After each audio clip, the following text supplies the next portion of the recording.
Ayos na tong kinaaling Gigi. Tulungan mo na lang akong buhatin ito papunta sa bahay nila. Sige po, Nay. Mabuti talaga. Maaga nating natapos tong labada para sa unang customer ngayong araw. Matatapos pa natin yung ikalawang customer bago magtanghali. Oo nga eh. Makakatanggap pa tayo ng isa pa mamayang hapon. Hindi naman ako payag dyan.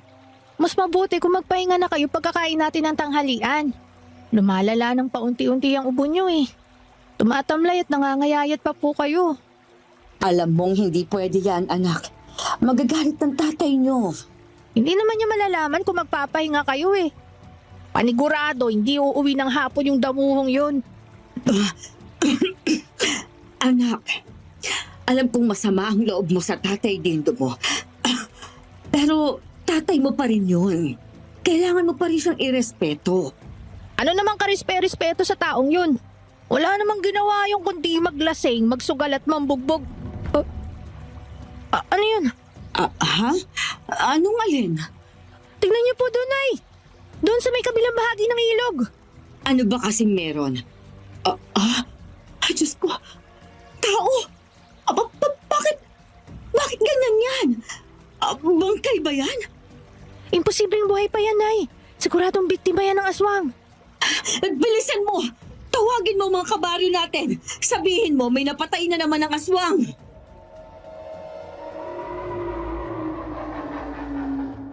Huling bahagi ng 1980s nang may mangyaring mga pagpatay sa kinalakhang lugar ko.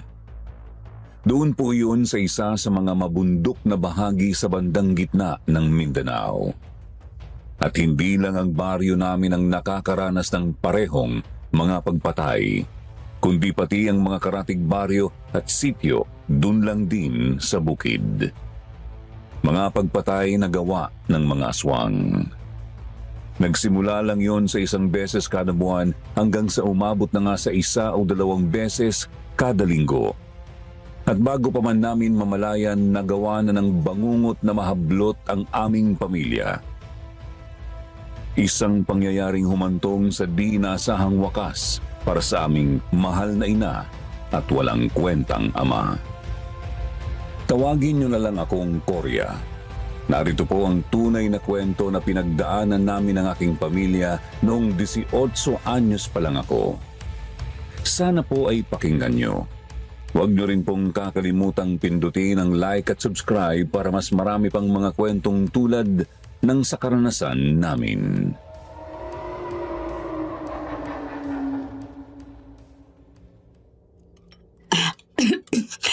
Kain lang yung kain, ha? Alam kong pagod kayong pareho. Sarap ng tinola ngayon Nakakawala ng pagod sa eskwela. Mabuti nakabili kayo ng marami-raming gulay, Nay. Hindi binili ni Nana yan. Bigayan ni Mang Dario. Dinagdag niya sa bayad para sa mga labada kanina. Oo nga pala, Dindo. May pambayad ka na para sa graduation ninyo. May naitabi na akong pera. Sapat na yon. Talaga po, Nay? Graduation mo yan. Siyempre, hindi pwedeng hindi ka makakamarcha. O, andyan ka na pala, Iking. Halika na. Kumain ka na. Milay, may sobra ka bang pera dyan? Ha? Aanhin mo naman. Babayad sana sa inutang ko kay Balin Dodong Sa susunod na linggo pa ang sahod ko sa baboyan. Umutang ka? Saan mo naman ginamit? Buisit! Ang daming satsat! May pera ka ba? Wala. Wala na tayong sobra. Kasi kailangan pang magbayad ni Dindo para sa graduation niya. Nakapangako na ako. Anong gusto mo? Mapahiya ako sa kaibigan ko? Ganun ba yun? Mas mahalaga pa ba yung hiya mo kaysa sa graduation ni Dindo, ha, Tay? At saka, bakit ka ba kasi umutang? Para makapagsugal? Para makainom? Kawang buwisit kung ganon. Sinasagot-sagot mo na ako, ha? Sinasagot-sagot mo na ako? Talagang papalaga na kita kasi sumusobra ka na. Ba't talagang ginagalit mo ako, ha? Iking! Korea! Tama na yan! Ate, lumayo ka na muna. Lasing yan. Huwag mo nang patulan. Lasing naman palagi ang hayop na yan eh. Ibig sabihin ba nun, hindi tayo pwedeng pumalag dyan kahit kailan? Hindi na pwede yun, Dindo. Kailangan na mabatukan ng demonyong yan. Talagang ginagalit mo ako, ha? Korya! Alam mo, ang mabuti mong gawin, lumayas ka sa harap ko. Labas! Isama mo yung inutil mong kapatid. Ka-graduate. Akala mo naman matalino. Ako? Lalayas? Eh kami nga halos nagpapalamon sa'yo eh. Kung meron mang walang kwenta rito, ikaw yon. Kaya ikaw ang lumayas. Kuya, tama na. Sige na, lumabas na muna kayo. Pakakalmahin ko lang itong tatay ninyo. Pero Nay, Sige na, anak. Intindihin niyo muna ako.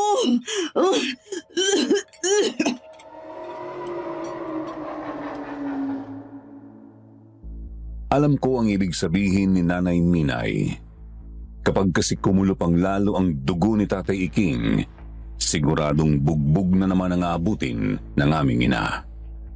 Kaya naman lumabas na lang kami ni Dindo. Doon kami dumiretso sa paborito naming tambayan sa may tabing ilog. Sa paanan ng isang puno na may napakalaking bato. Malapit lang po iyon sa bahay namin. Nakakainis na talaga si tatay. Lagi na lang siyang ganun. Lagi siyang nakakahanap ng kahit anong dahilan para masaktan tayo. Kailan pa kaya siya magbabago, ate? hindi na ako maasa magbabago ang demonyong yun. Kung pwede lang talagang lumayas, ginawa ko na eh. Napakasarap na niyang bugbugin pabalik. Pero alam mo, ate, kahit paano, naiinis na ako kay nanay. Oo, mahal na mahal kong nanay natin, pero bakit kasi hindi pa niya piliing lumayas na lang? Iwan na natin si tatay. Pwede naman yun, di ba? Naintindihan kita, Dindo. Kahit ako rin naman, ganyan din ang nararamdaman eh. Mas magiging mapayapa ang buhay natin sigurado. Makakahanap pa tayo ng pagkakataon para umangat. Nakakapagod na rin maglabada na maglabada. Tapos sa isang palamunin lang napupunta yung pinaghihirapan ko.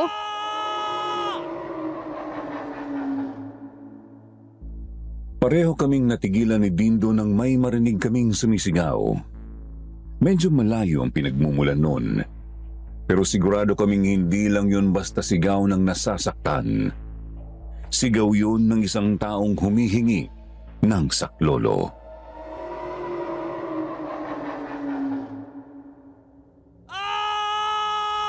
Narinig mo yun, ate? May sumigaw.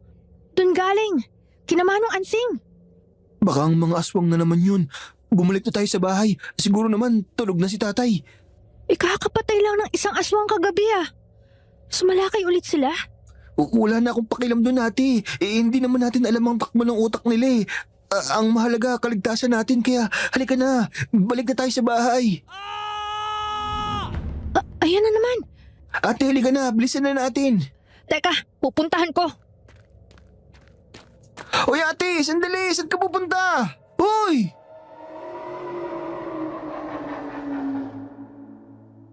Madali akong tumakbo papunta sa pinagmumulan ng sigaw. Natumbok kong doon yun sa isa sa mga bahay na medyo malapit lang sa ilog. Subalit di ko pa man nararating ang bahay na yon, may nakita na akong tumakbo palayo. Pumunta yon at sumuot sa may halamanan. Kinutuban ako kaya sinundan ko.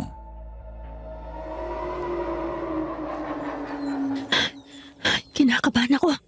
Pero kailangan ko masundan at makita yun. Siguradong yun ang aswang. Siguradong yun ang nanggugulo sa baryo namin.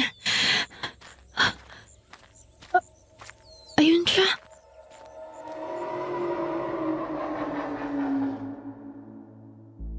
Hindi nga po nagtagal ay may naaninag na ako sa makapal na damuhan. Naliliwanagan siya ng kalahating buwan. Hindi nga po ako pwedeng magkamali. Yun mismo ang aswang na gumagambala sa lugar namin.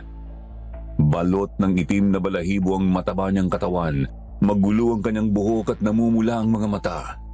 Kung titignan ding maigi ay parang sa baboy ang kanyang mukha. Medyo paumbok kasi ang kanyang nguso at bandang ilong. Tuloy-tuloy din ang pagtagas ng napakalapot niyang laway. Nahahaluan yon ng dugo mula sa nadagit niyang biktima. Ang kapitbahay naming si Mang Ansing.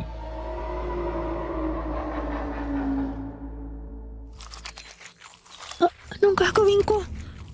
Paano ko kakalabanin ang halimaw na yan? Bahala na. Heto, itong malaking bato. Babatuhin ko ang pagmumukha ng demonyong yan.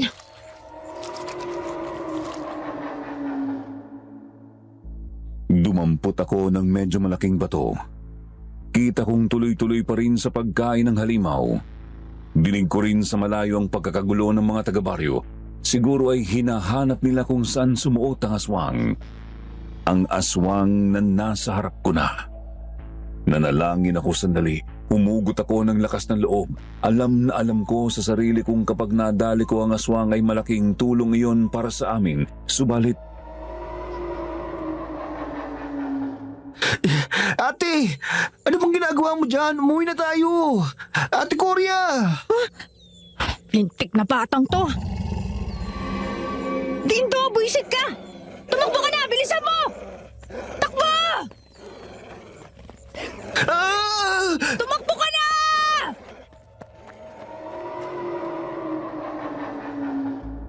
kumilos ang aswang papasugod sa kapatid ko. Di na ako nag-isip. Mabilis ko siyang binato at tinamaan ko siya sa mukha. Hindi niya yon napansin kaya siya natumba at napasubsob sa damuhan. Noon din ay kumilos na ako at tumakbo kasunod ni Dindo. Buisit kang bata ka. Tatamaan ko na sana sa mukha yung kutong lupang yun eh. Bakit ba kasi nagsumigaw ka bigla? Hindi ko naman kasi alam na nandun pala yung halimaw na yon. Malay ko ba kung ano lang yung sinisilip pa sa damuhan. Ate, nandyan na siya. Nakasunod sa atin. Anong gagawin natin? Dumiretso tayo sa ilog. Tumalon tayo doon, bilisan mo! Tulong! Saklolo! Hinahabol kami ng aswang! Saklolo!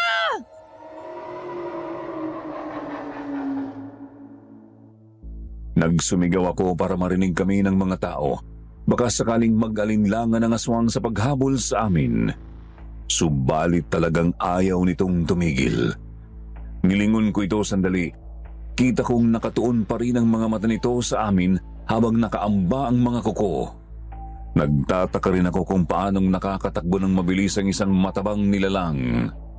Hindi magtatagal ay maaabutan na niya kami. Kaya naman nagtuloy-tuloy na kami ni Dindo sa ilog.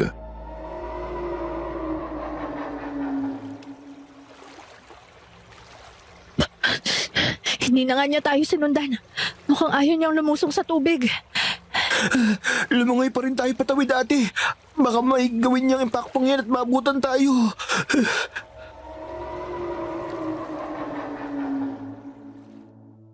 Lumangoy kami ni Dindo patawid ng ilog. Nilingon namin ang aswang. Nakita naming hindi na nga kami nito hinabol. Sa halip ay tumakbo na ito palayo, papunta sa paangat na bahagi ng ilog. Gayunpaman ay hindi kami nagpakakampante. Hinintay talaga muna naming makalapit ang mga taga-baryo. Ayun ang mga tao. Lumangoy na tayo pabalik doon.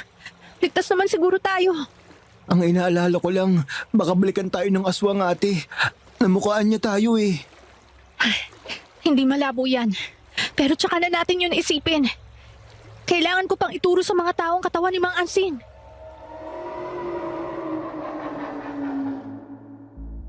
Lumangoy nga po kami pabalik.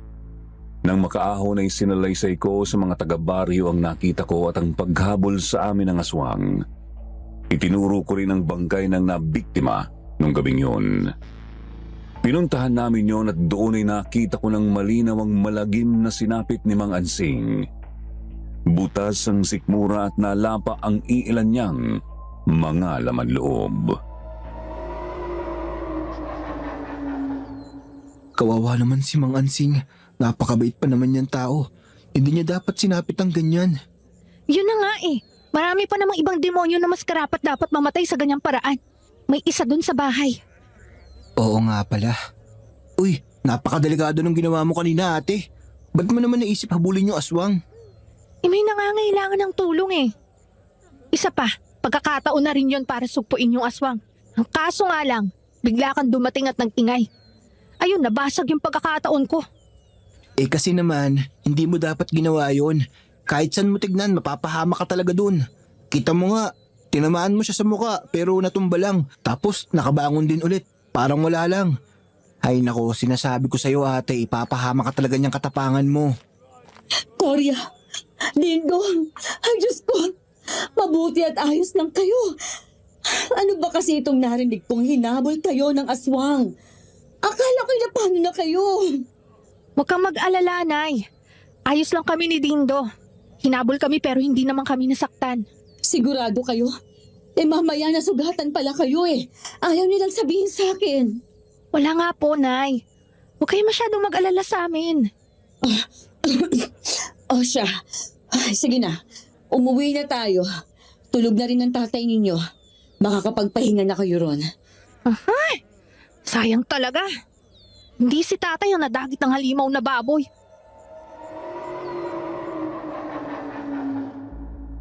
Pagka-uwi namin ay tulog na nga ang lasing naming ama. Walang kamalay-malay ang siraulo na hinabol ng aswang ang mga anak niya. Gayunpaman ay ayos na rin dahil nakapagpahinga kami agad ni Dindo at Nanay Minay.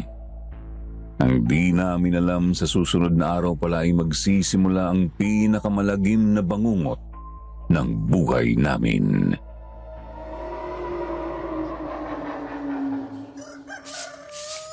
Nanay naman eh. Sabi ko ako na magwawalis. Para naman makapagpahinga ka. Ako na. Kaunti lang naman to eh. Mag-init ka na lang ng tubig para may pangkape tayo. Sakto at ayan na si Dindo oh. Eto ng pandesal, Nay. Mainit pa to. Ipasok mo na yan sa loob. Ay. Mag-aalmusal na tayo pagkainit ng tubig. Nga pala, Nay. Ate, may narinig akong usapan doon sa may tindahan. Ang sabi, balak na raw ni na kapitan na maghanap ng albularyo. Dati pa naman silang naghahanap. Noong mga unang pananalakay pa lang ng aswang. Kaso, hindi sila makahanap ng albularyo na kayang tumugi sa tumuksa ng ganong halimaw. Gumugulo lang din talaga sa isip ko. Ba't di na lang ang mga taga-baryo mismo ang tumugis? Marami naman tayo rito eh. Siguro naman magagawa natin kalabanin ng aswang. Ayaw nilang sumugal ng basta. Ang hinala kasi nila, hindi lang isa ang kalaban. Hindi lang isa? Isipin nyo ha, masyadong madalas kong mambiktima ang aswang. Heto nga at 2 gabing magkasunod na ang may napatayang aswang. Ang tanong, hindi ba siya nabubusog? Kulang pa ba yung madalas nilang pagkain? May punto po kayo, Nay. Talagang kulang pa ang kukunting biktima kung marami silang kakain. Pero hindi pa rin sapat na dahilan na marami ang mga aswang kaya hindi na lang tayo kikilos. Kung marami ang aswang, edi sabay-sabay tayong sumalakay. Ganun lang yun. Aswang ang pinag-uusapan dito, Korya. Malalakas ang mga yon. Hindi mo masisisi ang mga tao na madawag sa mga yon. Tatay, Ang mabuting gawin nyo, huwag nyo nang pakialaman yung problemang yan. Magdala kayo ng asin at bawang palagi. Di tapos ang usapan. Ito nyo ang mga pansin ninyo sa paghahanap ng pera, mga inutil. Ay, tama na yan. Sige na. At baka saan na naman mapunta tong usapan natin. Sige na. At maghanda na tayo ng almusal. Hindi na. Alis na ako. Ilakad pa ako eh. Oo nga pala. May gustong magpalabada ron sa may kabilang baryo sa likod ng bundok. Puntahan nyo ngayong umaga. Malaki daw ang bayad dun eh. Nasisiraan ka na ba? Napakalayo ng baryo na yon, Tay. Lakad pa lang ubos na ang lakas namin dun eh. Puntahan nyo na. Pera na rin yun. Ang dami nyo pang palusot. Hanapin nyo roon yung nagngangalang Mercedes.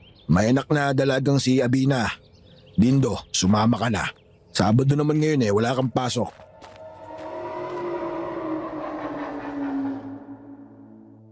Agad na umalis si Tatay Iking. Di na kami nakatanggi. Nilingon ko si nanay. Kita kong napahugot siya ng malalim na buntong hininga. At pagkatapos na naming mag-almusal ay agad na kaming lumakad pasuot sa gubat.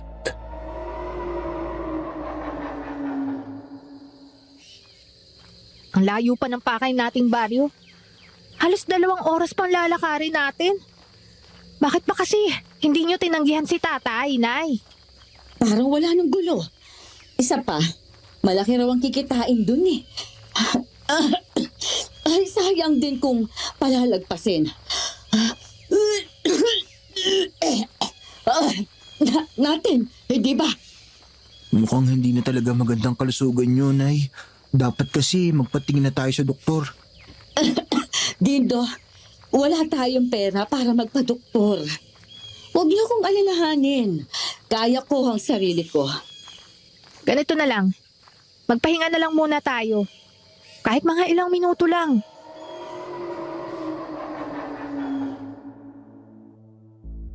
Sumilong nga kami sa ilalim ng isang puno. Unti-unti namang umayos ang pakiramdam ni nanay. Subalit mas minabuti kong pagpahingahin muna siya ng konti pa. Kaya nanatili pa kami roon ng ilan pang mga minuto. Yun nga lang ay ako naman ang nakaramdam ng hindi maganda.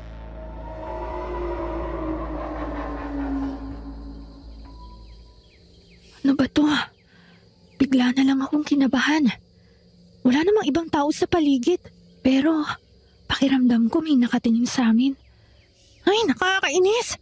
Ngayon ko pa talaga nakalimutan magdala ng itak. Ate, may problema ba? Namumutla ka. Wala. May iniisip lang. Alam kong problemado tayo mula pa kagabi, ate. Pero huwag mo munang masyadong isipin yan. Ang mahalaga ay makarating tayo sa pakay natin. Kung sa bagay. Ayos na ang pakiramdam ko. Sige na, lumakad na tayo. Tatanghaliin na tayo rito sa daan eh.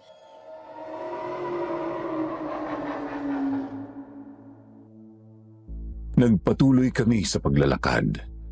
Di nawala ang masama kong kutob. Bukod sa pakiramdam na may nagmamasid sa amin, ramdam ko ring may mga kung anong mali sa nilalakaran namin. Hindi ko nga lang agad natukoy. Puro puno at halaman lang naman kasi ang nakikita ko kapag nililigid ko ang mga mata ko. Maliban na lang sa minsanang mga ibon, hanggang sa biglang nagsalita ang kapatid ko. Nakapagtataka naman, bakit putol yung daan? Anong ibig mo sabihin putulong daan?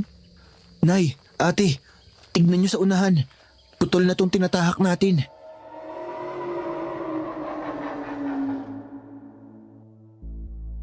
Sabay kaming napatingin ni nanay sa tinuro ni Dindo. Nagtaka rin ako kasi putol nga ang daang binabagtas namin. Oo, lupang daan lang yon na makitid, yung bang karaniwang daan sa mga bukid na lugar.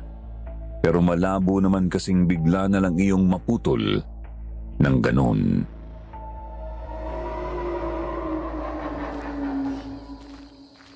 Tuyo naman ang lupa rito. Marami pang ang bato, oh. Dapat hindi yan tinubuan ng mga talahib at halaman ng ganyan. Isa pa, marami namang dumaraan dito araw-araw. Kaya bakit biglang nagkaganyan yung daan? Hindi po kaya naliligaw tayo? Paano maliligaw? Tinahak lang naman natin yung nag-iisang daan. Wala na rin namang ibang daan na sumanga mula rito. Hindi naman kasi dapat ganito rito, ate. Malay mo, nagkamali nga tayo ng nilikuan o kung ano. Na kayong magtalo. Ha? Bumalik na tayo sa dinadaanan natin. Tapos, tignan natin kung saan pwedeng dumaan. Hindi naman kasi tayo pwedeng sumuong ng basta dyan sa makapal na talahiban.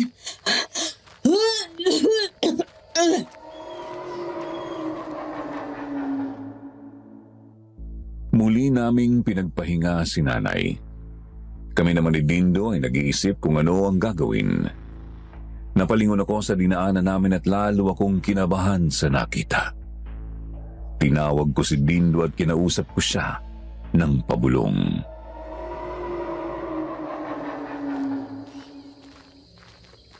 Dindo, may ipapakita ko sa'yo.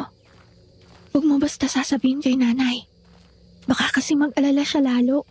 Tapos sumpungin ng malala. Naiintindihan ko, ate. Ano ba yung ipapakita mo? Tumingin ka sa dinaanan natin kanina. Ha? Ano bang...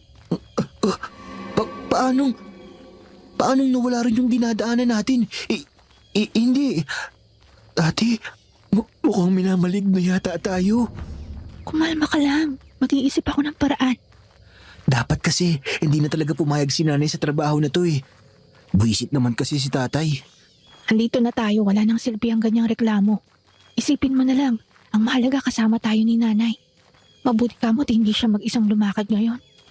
Kilala mo pa naman yan, hindi yan nagpapapikil.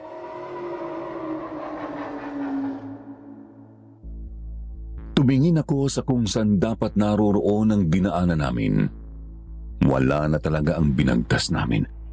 Subalit may napansin akong anino ng kung sino o anong hayop na naroroon. Kumurap ko, hindi ko na ito maaninag. Tumindi ang kaba ko bagamat pinilit ko itong itago. Hanggang sa natauhan na lang akong tinatawag na kami ni Nanay Minay.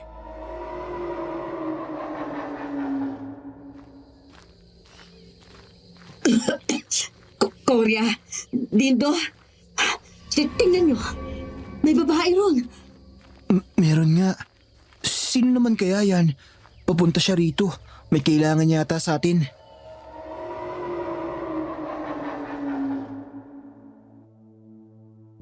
Nang lingunin ko ang tinuro ni nanay ay may nakita nga akong isang payat na babaeng naglalakad sa kakahuyan.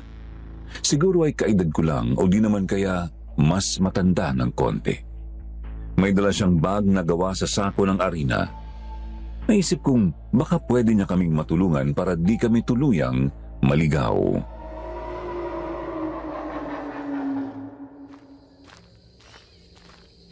Magandang umaga sa inyo. Anong ginagawa niyo rito sa gitna ng gubat? Bakit kayo nandito? Magandang umaga rin, Ineng. Papunta kasi kami sa baryo sa may likod ng bundok. Tumigil lang kami rito para magpahinga sandali. Sa baryo namin? Ano namang gagawin niyo ron? Taga ron ka? Kung ganun, baka naman pwede mo kaming tulungan makarating doon. May magpapalabada daw kasi ron eh. Kaya kami pupunta. Magpapalabada? Oo, mag-inang Mercedes at Abing na raw. Yun ang sabi sa amin. Naku, pagkakataon nga naman oh. Ako si Abina. Nanay ko si Mercedes. Hindi ko nga lang alam na magpapalaba pala si nanay. Sasama na lang kami sa'yo, Ineng. Para diretso na kami sa bahay. Diyos ko, Nay. Palala na talaga ng palala yung karamdaman nyo eh. Sabi ko naman wag na tayong tumuloy. Dapat nagpapahinga na lang kayo ron sa bahay. Kaya ko pa naman. Huwag niyo ako masyadong alalahanin. Konting ubo lang to. Ale, gusto niyo ho ng tubig? Baka makatulong. Ay naku, nakakahiya naman. Pero hindi na ako tatanggi.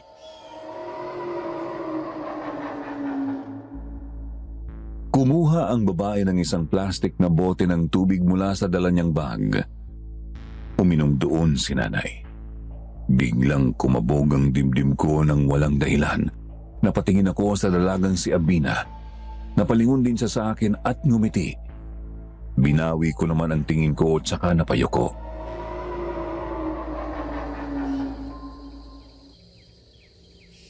Maraming salamat, Ineng. Ayos na po bang pakiramdam niyo? Oo, medyo maayos na. O siya, lumakad na tayo para hindi tayo abutan ng tanghali. Muli kaming lumakad. Nauna sa amin si Abina. Sumuot kami sa talahiban. Ilang minuto pa ay may nakita na kaming makitid na daan. Tinahak namin yon hanggang sa may marating na kaming maliit na baryo. Agad ay nagtaka ako sa nadatnan namin.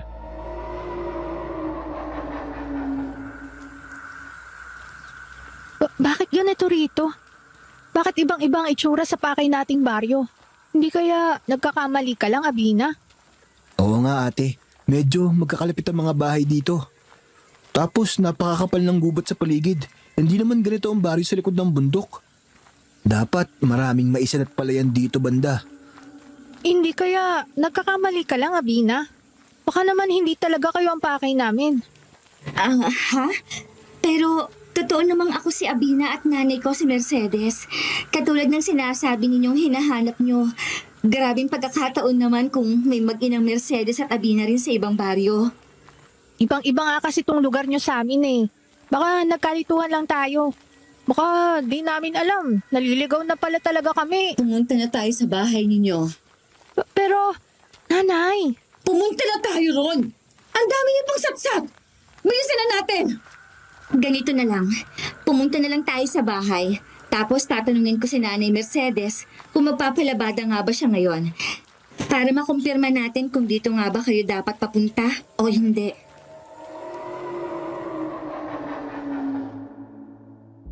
Nagkahalo ang pagkabigla at pagtataka sa kalooban ko noon. Kailanman kasi ay di pa kami pinagtataasan ng boses ni Nanay Minay. Napakalambot niyang magsalita. Kapag naiinis o nagagalit ay tumatahimik na lang. Bukod pa ay napansin ko rin napakaseryoso ng mukha ni Nanay noon.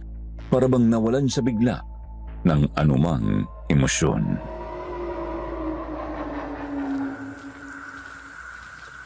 Ate, ano nangyayari kay nanay? Ba't parang bigla siyang nag-iba? hindi ko rin alam. Ang sigurado ko lang, kailangan na nating makaalis sa lugar na to. Nakapakasama ng kutob ko eh. Sabihan natin si nanay. Tiyempo ako. Pakiramdam ko kasi, hindi ordinaryong taong mga nandito. Kaya niya si Abina. Hindi ko matukoy pero ramdam kong may mali sa kanya.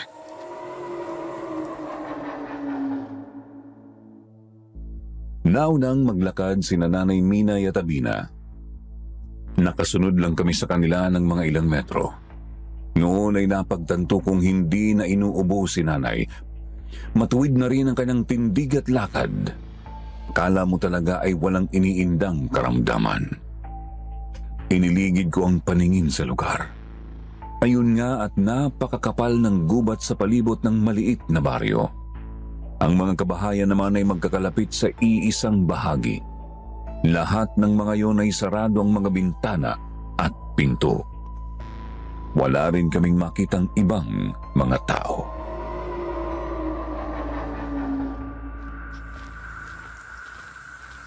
Bakit ganito rito sa lugar na to? Wala man lang katao-tao. Masyado pong magkakalapit ang mga bahay kahit malalaki naman ang lupa. Hindi kaya may itinatagong illegal to mga nakatira dito? Nandito na tayo. Aling Ninay, pasok tayo sa loob para makausap niyo po si Nanay. Tanungin niyo po siya kung nagpapahanap ba siya ng maglalabada ngayong araw. Sasama na kami sa loob. Hindi na, Korya. Mabilis lang naman si Aling Ninay eh. Tsaka, hindi pa ako nakapaglilinis sa loob. Nakakahiya naman sa inyo. Dito lang muna kayo ni Dindo. Pumasok na sina Abina at Nanay Minay. Kami naman ni Dindo ay naupo sa pahabang kahoy na upuan doon sa bakuran.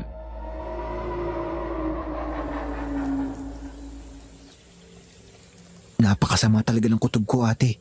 Mamaya, pag nakalabas na ulit si nanay, kausapin na natin siya. Ay, hindi na rin talaga ako mapakali, Dindo. Maghanap tayo ng masisilipan. Tingnan natin ang ginagawa nila sa loob. Nasisiraan ka na ba? Paano kung mahuli nila tayo? Kailangan sumugal. Kesa naman maghintay na lang tayo rito nang hindi handa. Kailangan nating mag-imbestiga.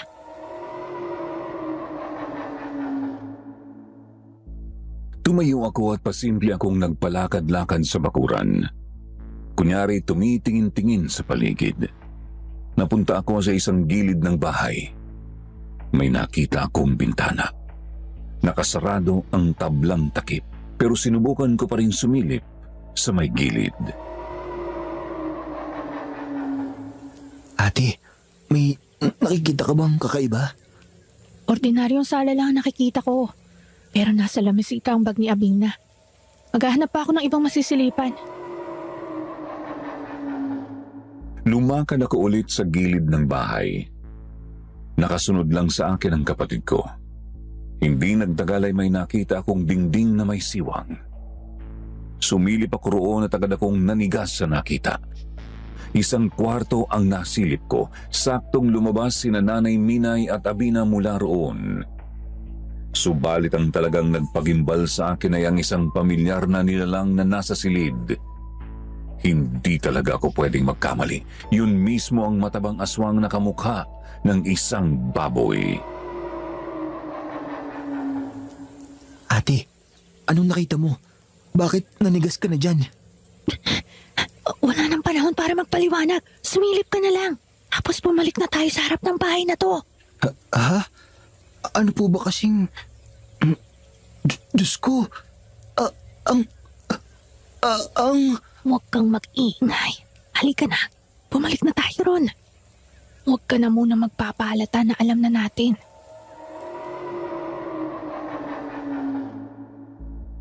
Dali-dali na kaming lumakad ni Dindo pabalik sa harap ng bahay. Sakto namang bumukas ang pinto tsaka lumabas sina Nanay at Abina. May dala silang 2 planggana.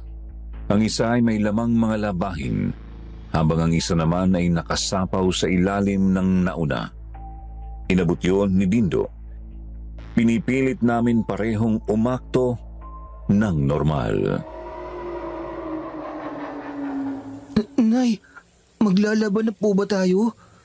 May poso o balon po ba rito sa malapit? May problema ba kayong dalawa? Bakit parang hindi maipintay ang mga mukha nyo? Problema? Wala naman. Ano naman pwedeng maging problema? Mabuti kung wala naman pala. O siya, pwede kayong maglaban doon. May balon doon. May ilog sa malapit. Pero medyo malakas ang agos eh. Baka mahirapan kayo sa paglalaba. Sa balon tayo. Nay, mas maganda po yata kung sa ilog na tayo. Sanay naman po ako sa... Sa balon na tayo! Ang hirap makaintindi! Hindi na lang ako kumibo. Talagang nag-iba na ang nanay namin noong mga sandaling yun. Na hindi nga siya makatingin sa akin. Diretso lang ang kanyang tingin sa kawalan.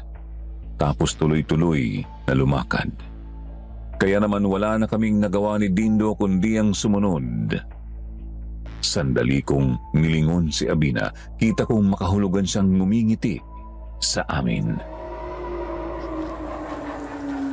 Ate, ano nang plano natin?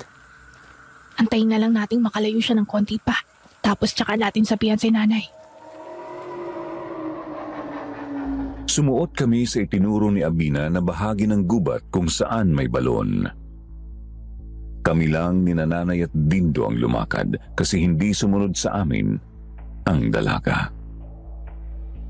Gayon pa man ay ramdam ko pa ring sinusundan niya kami ng tingin kahit hindi ko na siya matanaw. Pilitin ko mang tapangan ng sarili ay di ko mapigil na panayuan ng balahibo. Hanggang sa matanaw na nga namin ang balon at napansin kong nakalayo na kami ng tuluyan sa mga kabahayan. Nay, sandali po. Nay! Kailangan na natin maglaba. Malapit na tayo sa balon. Kailangan na natin magsimula. Nay, makinig muna kayo. Kailangan na nating umalis agad. Hindi tayo ligtas dito sa lugar na to. Lugar to ng mga aswang. Kailangan na natin magtrabaho. Kailangan na natin magsimula. Makinig naman po kayo sa amin, Nay. Gumising kayo. Hindi tao ang mga nakatira rito. Ano po ba kasing ginawa ng Abina sa inyo? Ba't ka bigla nagkaganyan? Ate, nandyan na sila. Parating na ang mga aswang.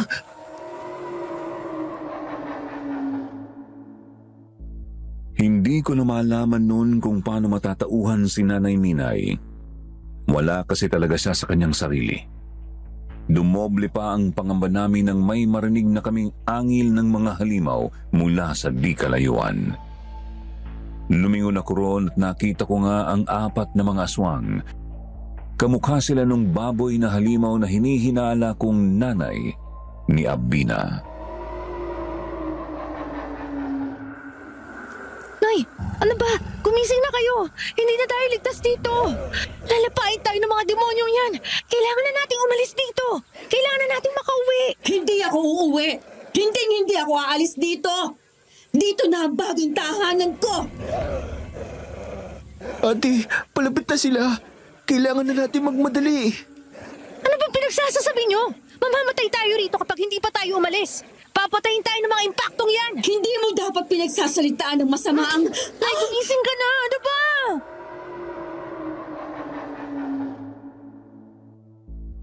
Di ko na napigilang sampalin ang sarili kong nanay. Kita kong napahinto siya at lumambot ang kanyang mga mata. Kasabay noon ay lumapit pang lalo ang mga aswang na nasa likod namin. Kaya naman di na ako nag-isip. Hinablot ko na ang braso ni nanay tsaka tumakbo na kaming tatlo ng kapatid ko. Iniwan na namin ang mga labahin sa lupa.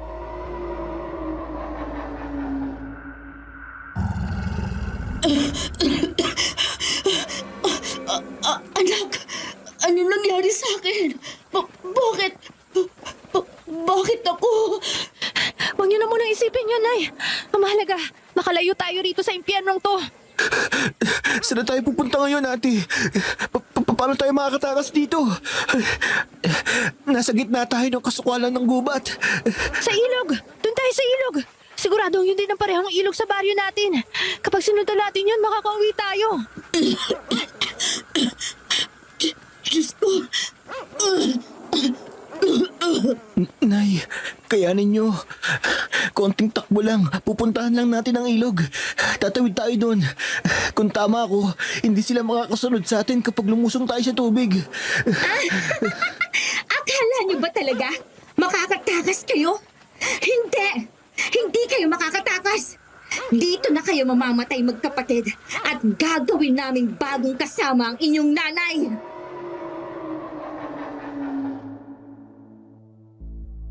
Lalo pa naming binilisan ang pagtakbo. Inaalalayan ko si nanay dahil kita kong nanghihina na ulit ang kanyang katawan. Hindi nagtagal ay natanaw na namin ang ilog, subalit palapit na rin ang palapit sa amin ang mga halimaw.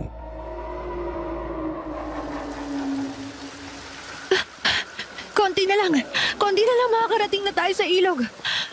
Konti na lang. Ate, lagot tayo. Napakalakas ng agos niyan. Baka hindi natin kayanin. Sinabi ko na, di ba? Hindi kayo makakatakas! Dalawa lang ang pwede ninyong kahantungan. Ang mamatay sa ilog o sa mga kamay namin. Hindi! Hindi nyo kami mapapatay! Makakatakas kami rito at walang makakapigil sa amin! Anak, Koray, Dindong. Makinig kayo sa akin. Tumakas na kayo. Lumusong kayo sa ilog. Dito na lang ako. Makakabigat lang ako sa pagtakas ninyo. Hindi pwede yung sinasabi mo, Nay! Tatakas tayong tatlo rito at uuwi tayo sa atin! Hindi ko binitiwan ang braso ni nanay. Hila-hila ko pa rin siya habang tumatakbo. Ilang sandali pa nga ay narating na namin ang mismong gilid ng ilog. Ate, anong gagawin ko?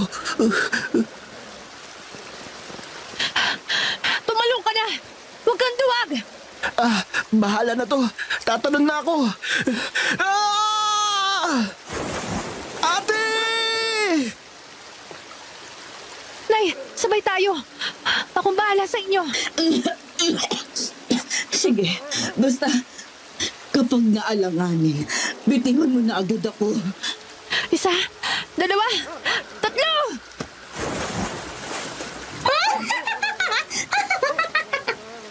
Hindi! Korea! Nay!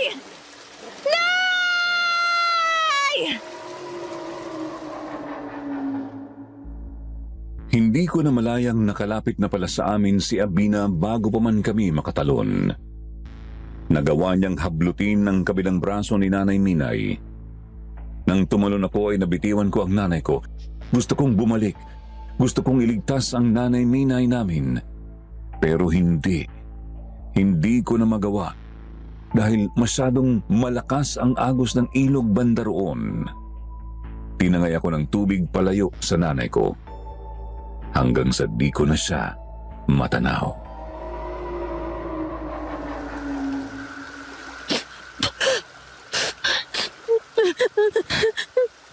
Nay! Nanay, Minay! Nanay ko! Nanay, Minay! Patawarin niyo ako, Nay! Nanay, Minay! Nanay! Nanay! Ate! Ate Korea! Si nanay! Nasaan? Naabot siya ni Abina nung patalo na kami dapat eh. Hindi ko siya naisama. Ano? Naiwan ko si Nanay Dindo. Patawarin mo ako. Naiwan ko si Nanay.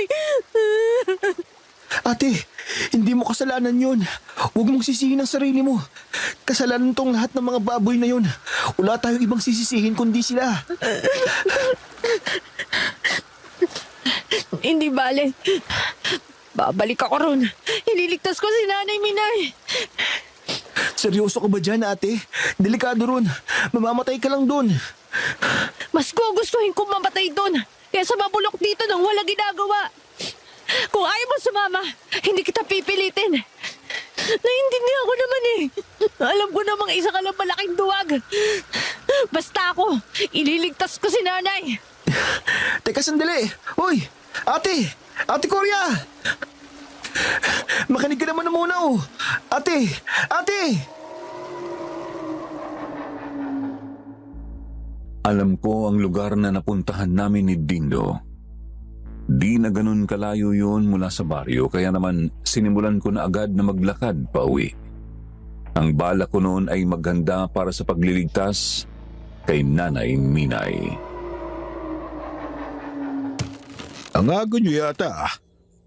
Ang bilis nyo namang natapos. Tsaka, ba't basang-basa kayo? Nasaan ang nanay nyo?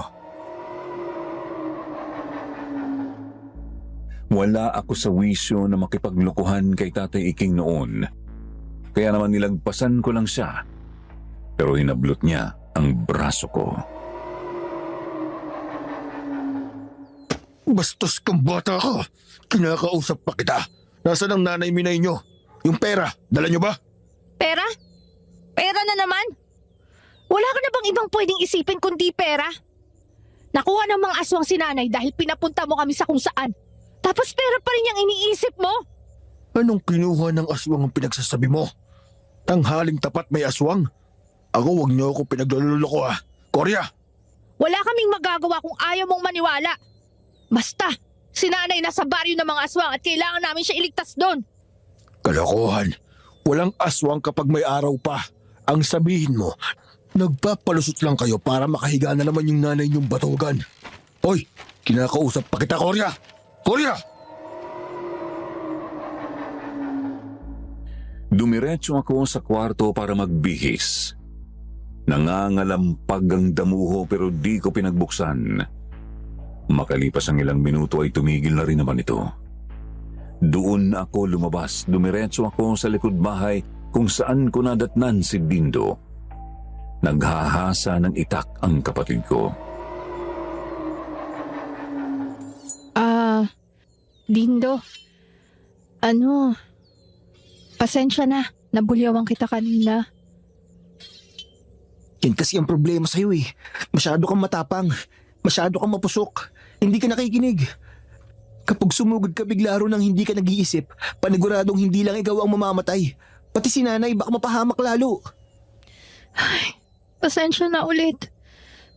Gusto ko lang naman kasing mailigtas si Nanay.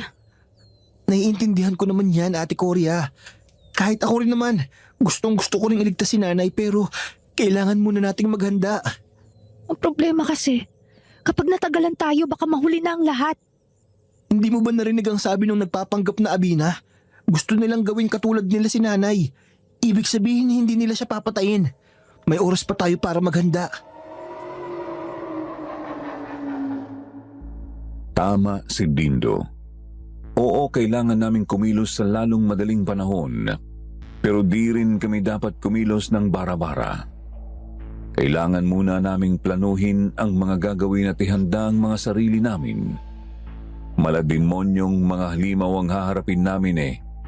Isang pagkakamali lang siguradong buhay namin ang magiging kapalit. Kaya naman tinulungan ko si Dino na maghasa ng mga itak noong hapong yun. Tapos ay umalis kami para magtanong-tanong sana kung paano humarap sa mga aswang. Nakakainis naman oh. Walang may gustong sumagot kapag tinatanong paano kumalaban ng aswang. Oo, naiintindihan kong natatakot sila. Pero sobra naman to. Ayaw ba nilang iganti ang mga mahal nila sa buhay? Ayaw ba nilang tapusin ang pananalasa ng mga halimaw na yun? Ay, nakakabuisit. Ate Korea! Oh, may nalaman ka? May hinahanap ng albularya yung isang kapitbahay natin. Matandang babae. Hindi niya kayang lumaban pero alam daw niya paano kontrahin ng mga aswang. Di kami nagsayang ng oras ni Dindo. Agad naming pinuntahan ang nasabing albularya sa kinaroroonan nitong bahay. Nakiusap kami sa mga taga roon na sana ay mauna kaming kausapin ng matanda. Hindi sana papayag ang iba na gusto rin niyang makausap. Subalit nang banggitin namin ang nangyari kay Nanay Minay ay ang albularya na mismo ang nagpalapit sa amin. Agad ay sinalaysay din namin sa kanya ang nangyari. Nakikiusap po ako, Manang Guding. Sabihin niyo po sa amin kung paano namin maililigtas si nanay. Ay, tatapatin kita, Ineng. Sa ngayon, malabo pa ang mga bagay-bagay. Hindi pa natin sigurado kung ano na talaga ang kalagayan ng nanay mo. Kung buhay pa ba talaga siya o hindi na. Kung buhay pa siya, lubos na ba kaya ang pagkahawa sa kanya ng pagkaaswang? Ang nasisiguro ko lang, sugal ang binabalak ninyong pagliligtas sa kanya. Ay, kahit na po, Manang Guding. Sugal na ako, sugal. Pero pupunta pa rin kami. Kaya nga po, magtatanong sana kami sa inyo ng mga mabisang pangontra laban sa aswang. Makakapagbanggit ako ng ilang mga pangontra. Yun nga lang wala namang kayong kasanayan para gamitin ang mga yon. Wala pa kayong karanasan sa pagtugis at pagsagupa sa mga ganitong halimaw. Susugal pa rin ba kayo? Opo, Manang. Tutuloy pa rin ako. Desisyon mo yan. Ipagdarasal ko na lang na sana magtagumpay kayo. Tinuruan nga po kami ni Manang Gunding ng mga pangontra laban sa mga aswang. Asin, bawang at kalamansi. Ipahid daw namin ang mga yon sa gagamitin naming mga itak. Tapos binigyan niya kami ng langis na mahapdiraw para sa mga aswang. Kukulo rin daw ang langis na yon kapag may malapit na aswang. May iniabot din siyang isang rosaryong kulay puti. Dinasalan ng rosaryong yan. Isuot ninyo yan sa braso, binti o leeg ng isang aswang at agad siyang manghihina. Pwede nyo yang isuot sa leeg ng nanay nyo kapag kailangan. Sa leeg ni nanay? Bakit naman po kailangan kay nanay, Manang? Hindi kasi natin sigurado kung ano ang kalagayan ng isip ng nanay nyo ngayon. Hindi natin alam, baka maging mayulente na siya sa inyo. Posibleng makatulong yung rosaryo upang maibalik ninyo siya rito sa baryo. Salamat po talaga sa mga payo nyo, Manang. Tatandaan po namin lahat. At isa pa nga pala, mas mabuti kong itaon ninyo sa tanghali kayo makarating sa baryo na yon. Sa oras na pinakamahina ang mga halimaw. Pinakamahina sila sa tanghali? Mukhang tama nga, ate. Yun siguro ang dahilan kung bakit hindi nila tayo agad nahabol nung tumatakbo tayo pupuntang ilog. Kapag malapit na kayo sa pugad nila, maglagay din kayo ng asin sa bunbunan at palapulsuhan ninyo. Makakatulong yun para hindi nila kayo agad maamoy o maramdaman. Noong hapong yun ay ginugol namin ang oras namin sa paghahanda. Kinuha lang namin ang mga kailangan naming gamit sa bahay tapos pumunta na kaming kakahuyan. Ayaw naming madatnan ni tatay. Doon na rin kami naghanap ng lugar na matutulugan para sa gabing yun. Ate, nakabili na ako ng tinapay panghapunan. Tsaka ito, malalaking mga galon ng krudo. Aanihin mo yan. Sa ilog tayo dadaan, di ba ate? Kailangan nating pataasin ang tsansa natin na makaligtas kasama si Nanay Minay. Nakaligtas lang tayo kanina kasi kahit paano kaya nating lumangoy. Pero mahihirapan tayo kapag kasama na natin si Nanay. Kaya itong mga galon na walang laman ang gagamitin nating panglutang. Talino mo talaga. Yun nga lang, Oh, may problema ba? wala talagang may gustong sumama sa atin eh. Itong mga galon nga, bigay lang sa akin nung anak ni Mang Ansing. Ayaw nilang sumugal na sumugod dun sa baryo ng mga halimaw. Inasahan ko na yan. Kaya nga hindi ko na lang masyadong inisip. Ituon na lang natin ang mga sarili sa gagawin natin.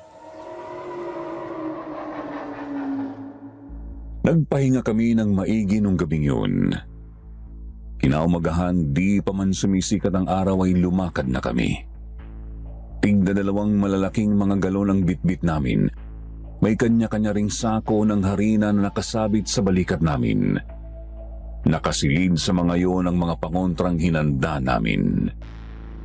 Binaybay namin ang tabing ilog paangat. Lumakad kami ng lumakad sa loob ng ilang oras hanggang sa matanaw na namin ang pakay na lugar. Mag-aalas 11 na po iyon ng umaga. Yan na yun ate. Kapag sinuot natin ang kakahuyan dyan, may makikita tayong balon. Pagkalagpas nun, andun na ang kabahayan nila. Maglagay na tayo ng asin sa bumbunan at palapulsuhan natin para hindi nila tayo matunugan. Tapos ihanda na rin natin itong mga galon. Hinanda nga namin ang 4 na mga galon ng krudo na walang laman. Tinali namin ang mga yon ng magkakapares. Bali gumawa kami ng 2 balsa. Tapos tinago namin ang mga yon sa may halamanan malapit sa ilog.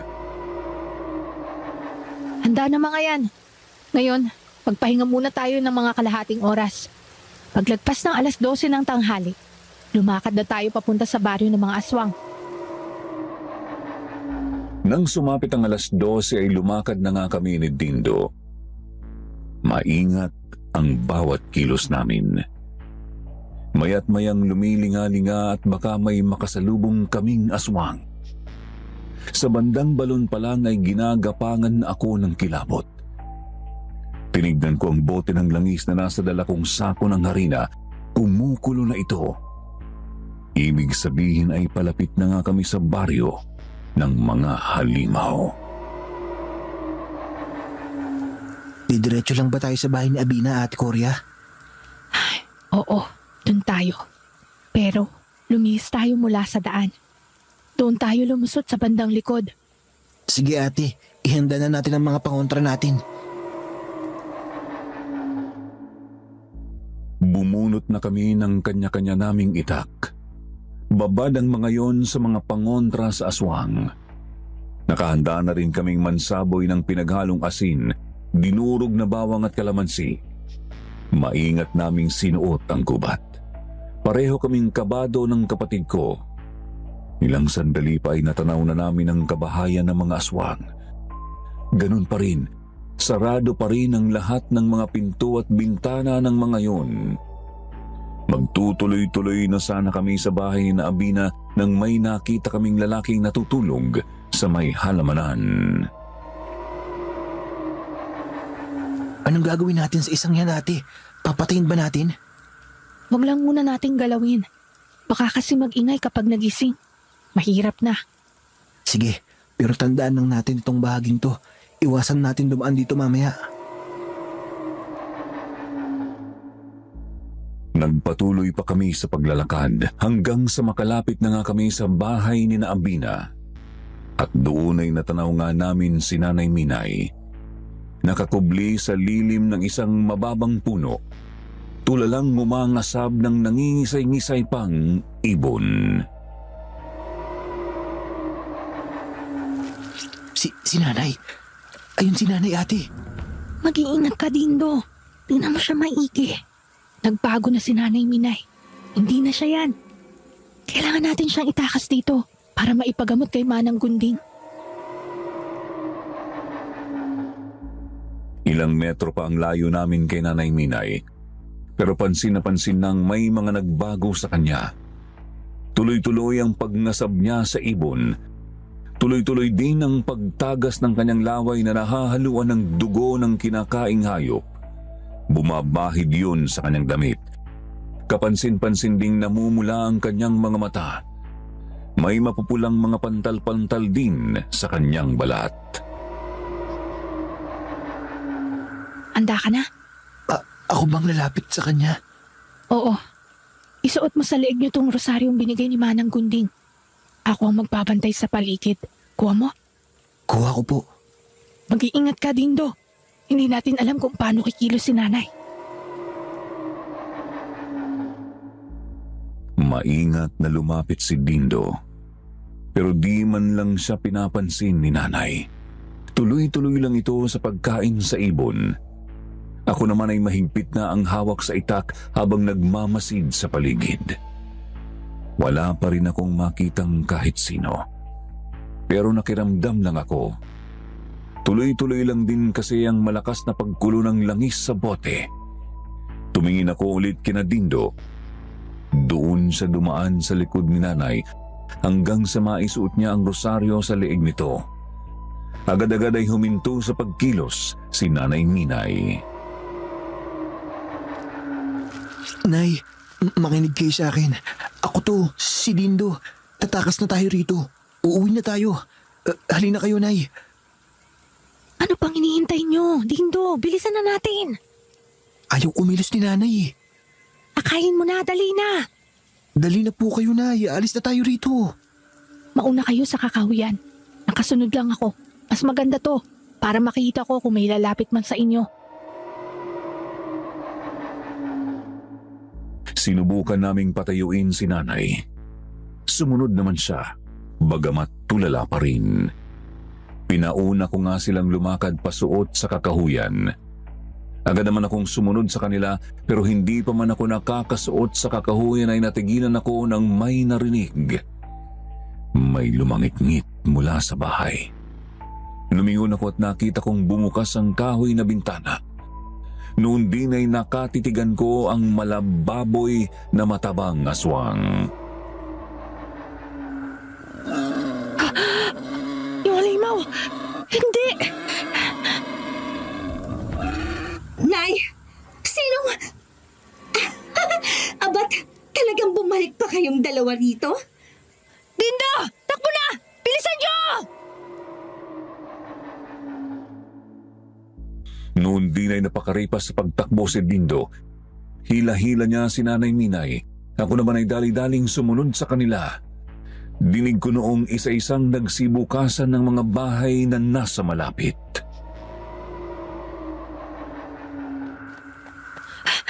Bilisan niyo pa, Dindo! Bilisan pa natin! Alam ko, ate. Pero wala pa rin kasi talaga sa sarili si Nanay Minay. Habulin yung mga pangahas na yan! Habulin nyo! Ayun na sila! Ate, yung aswang kanina. Napahinto kami sa pagtakbo ng bumangon mula sa pagkakahimbing ang nakita naming lalaki. Sa pagkakataong iyon ay nasaan yung aswang na rin siya at pasugod na kay Dindo. Hindi mo ako masisindak. Hindi mo makukuha si Nanay. Hindi. Mahigpit ang hawak ni Dindo kay Nanay. Ang kabilang kamay naman ay iniamba ang hawak na itak. Subalit pansin na pansin ko ang panginginig ng kapatid ko gawa ng kilabot. Palapit na sa kanya ang aswang, kaya naman kumilos na ako. Humanda ka sa akin, halimaw ka! Heto mo sa'yo! Ah! Sinabuyan ko ang aswang ng pangontra at tinamaan siya sa mukha. Napapikit ito at saka ginusot ang mga palad sa tinamaang bahagi. Agad kong kinuha ang pagkakataong iyon para ibaon sa sikmura ng halimaw ang hawak kong patalim. Dindo! Magpatuloy na kayo sa ilog! Bilisan nyo! Pero ate, maaabutan na nila tayo. Akong bahala, may naisip akong plano! Basta bilisan mo na! Nagpatuloy sa pagtakbo si Dindo habang akay pa rin si Nanay Minay. Sumunod ako sa kanila. Sa pagkakataong iyon ay nagsasaboy ako ng paunti-unting asin sa mga nadaraanan namin. Hindi kayo makakalapit! Hindi nyo makukuha si Nanay! Tatakas kami mula sa impyernong to! Nakakapigom na yung asin na yan! Ay, Diyos ko! Desperado na si Abina! Di makalapit sa akin ang ibang mga aswang pero pinipilit ni Abina na indahin ng sinasaboy kong asin para lang maabot ako. Patay ka sa aking hangal ka! Hindi! Nagawa niya akong maitulak padapa. Nabitiwan ko ang itak ko at tumilapon iyon ng ilang talampakan mula sa kamay ko. Kinumbabawan din ni Abina ang likod ko. Sumugod kayo sa lungga ng mga aswang. Ano bang aasahan mo? Magkahimala at makauwi kayo ng buhay? Hindi mangyayari yon. Tanga! Hindi! Ako ang tanga! Ah! Ah!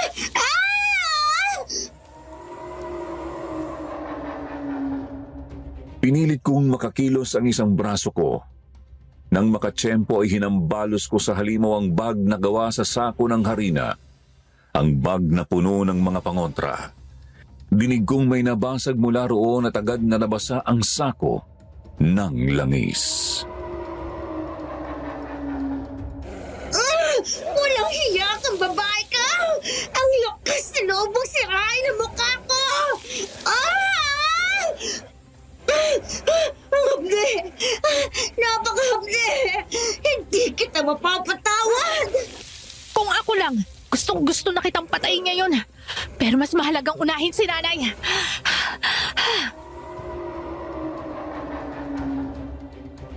Pinulot ko ang itak at ang bag. Pagkatapos ay agad na akong sumunod kina Dindo at Nanay Minay. Pilit pa rin kaming hinahabol ng mga halimaw, pero nagagawa naming makagawa ng distansya sa pamamagitan ng pagsasaboy ng mga pangontra.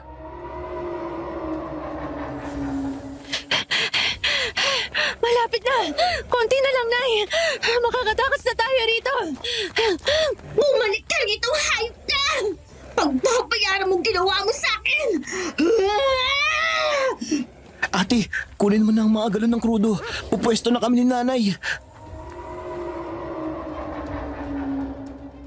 Nang marating na namin ang tabing ilog ay kinuha ko na nga ang mga galon ng krudo. Sa pagkakataong yon ay pinauna ko sina Dindo at Nanay. Ayoko nang mahablot na naman muli ng mga aswang si Nanay Minay. Sige na, Dindo! Alalayan mo si Nanay! Delikadong ilog pababa! Habulin niyo sila! Huwag niyo silang hahayaang makatakas! Sige na, bilisan niyo na! Ginamit ni na Dindo at Nanay ang unang balsa na gawa sa magkapares na galon ng krudo. Hindi na rin ako nagsayang na oras. Bago pa man ako makalapit ay ginamit ko na ang ikalawang balsa para magpalutang sa ilog. Nakakainis! Nakakainis! Tumakas ka lang kung gusto mo! Pero hindi ako titigil hanggat hindi ako nakakaganti sa'yo! Sa awa ng Panginoon ay nagawa naming makatakas sa isinumpang baryong yon. Nagpalutang kami sa ilog ng mga ilang minuto. Ilang metro lang ang agwat ko mula sa kanila. Nang makahanap ng pwedeng mahintuan, inilapit na ni Dindo ang kanilang balsa sa pangpang. Sumunod din naman ako. Nagawa natin ate. Naligtas natin si Nanay Minay. Oo, pero hindi pa tayo tapos. Sunod nating gagawin ay dadalhin si nanay kay Manang Gunding. Kailangan matignan ng albularya si nanay. Halatang may kakaiba na talaga sa kanya. Lumakad kami ng halos kalahating oras pauwi sa baryo. Di makapaniwala ang mga kabaryo naming nailigtas nga namin si nanay. Gayunpaman ay nag-aalinlangan silang lumapit. Natatakot silang baka nahawa na nga ng pagkaaswang si Nanay Minay. Noong mga oras na yun kasi tuloy-tuloy pa rin ang pagtagas ng kanyang laway. Halata rin ang namumula niyang mga mata at namamantal na balat. Kaya naman napilitan na kaming doon na siya dalhin sa bahay namin. Tapos pinapunta na lang namin doon si Manang Gunding. Manang, sa tingin nyo, kaya nyo pang ibalik sa dati si Nanay Minay? Mukhang malala na ang kapit ng Yanggaw kay Minay. Konti na lang ay tuluyan na siyang magiging aswang. Sa nakikita ko kasi, ay malakas na uri ng dasal ang ginamit sa pangyayanggaw sa kanya. Kaya mabilis ang talab. Pero susubukan ko pa rin ang makakaya ko.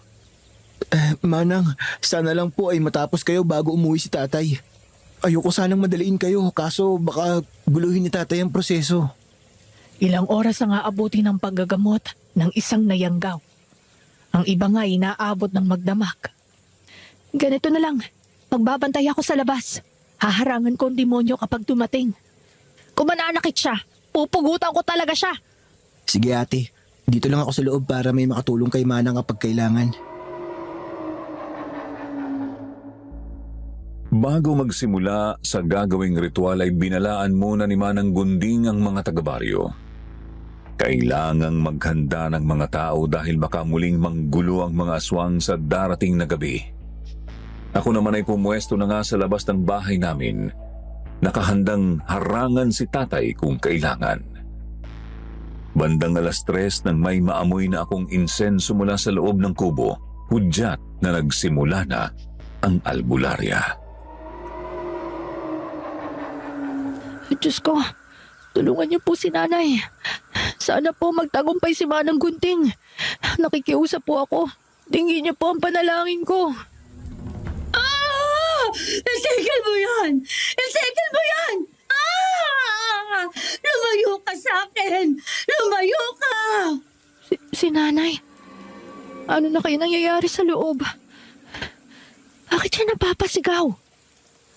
Pero, hindi ako mangingialam. Kailangan ko magtiwala kay Manang Gunding. Dinumog na ako ng pangamba at kilabot noong sandaling yun. Pero wala akong magawa kundi ang manalangin habang nakabantay sa labas. Gumulong ang mga oras. Tuloy-tuloy ang pagsusumigaw at pagdaing ni Nanay Minay. Bagamat kapansin-pansing unti-unti rin siyang nanghihina. Sumapit ang 4:00 at sumapit ang 5:00, hindi pa rin sila natatapos sa loob. Hanggang sa lumubog na ang araw. Hindi ko na marinig si nanay. Natanaw ko namang naglalakad na palapit ang tampalasan naming ama. Lasing na naman ang hayop. Ang dami na nangyari ngayong araw. Halos mamatay na kami dahil sa mga aswang. Tapos ikaw, nagpapakalasing ka lang? Bakit niyo ba kasi niligtas yung daday niyo? Sinugal niyo pa yung buhay niyo para dyan eh. Wala namang silbi yan. Ubus na talagang pasensya ko sa iyong hayop pa. Ikaw ang walang silbi at hindi si nanay. Nakakarindi ka na talagang bata ka. Pikon na ako sa kabaspusan mo. Bitiwan mo ako. Hayop ka! Demonyo! Bitawan? Matapang ka, di ba? Gusto mong pumalag? Lumaban ka! Hindi ko na napigil ang sarili ko. Nasapak ko si tatay. Subalit di ko agad napansin ang pagganti niya sa akin. Tinabig niya ang kamay kong may hawak na kutsilyo. Isinandal niya ako sa puno sa bakuran tsaka sinakal. Pilit akong nagpumiglas. Sinubukan ko siyang sipain na suntukin pero nagagawa niyang indahin ang lahat ng yun.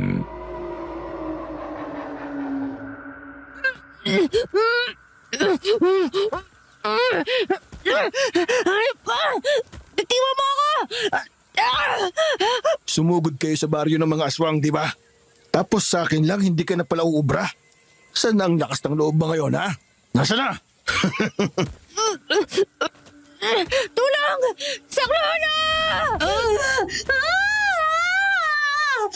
Hindi! Diyos ko! Milay! Nay! Wag! Anong nangyayari dun sa loob?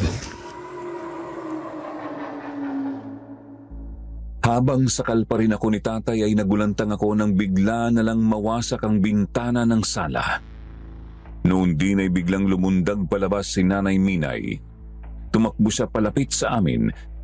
Di na nakapalag si Tatay Iking nang bigla siyang hablutin at balibagin sa lupa ni Nanay. Wag! Lumayo ka sa akin! Halimaw! Halimaw ka! Nay! Huwag mo itutuloy yan! Alam kong demonyo si tatay! Pero hindi ka dapat kumain ng tao! Nay! Makinig ka sa akin, Nay! Wag! Wag! Wag! Wag! Wag! Wag! Kitang-kita ko kung paanong ginutay-gutay ni Nanay Minay ang katawan ni Tatay Iking. Simula sa dibdib at sikmura hanggang sa sinakmal na nito ang leeg ng kanyang biktima. Kumalat ang dugo ni tatay sa bakuran namin. Agad namang minasab ni Nanay ang tumitibok pang puso ng kanyang asawa.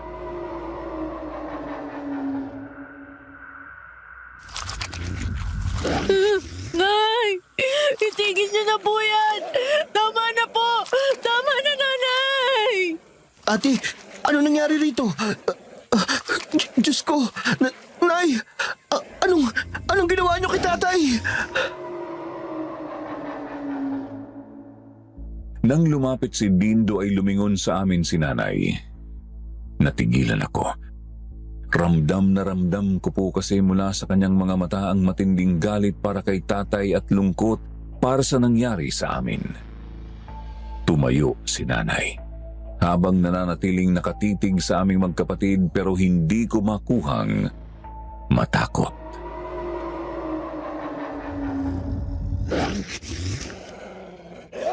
Nay! Bakit ba kailangan mangyari sa'yo yan? Nay! Kami to! Mga anak mo! Hindi niyo na ba kami nakikilala? Bumalik na kayo sa dati, Nay. Nakikiusap kami. Bumalik ka na sa dating Nanay Minay namin.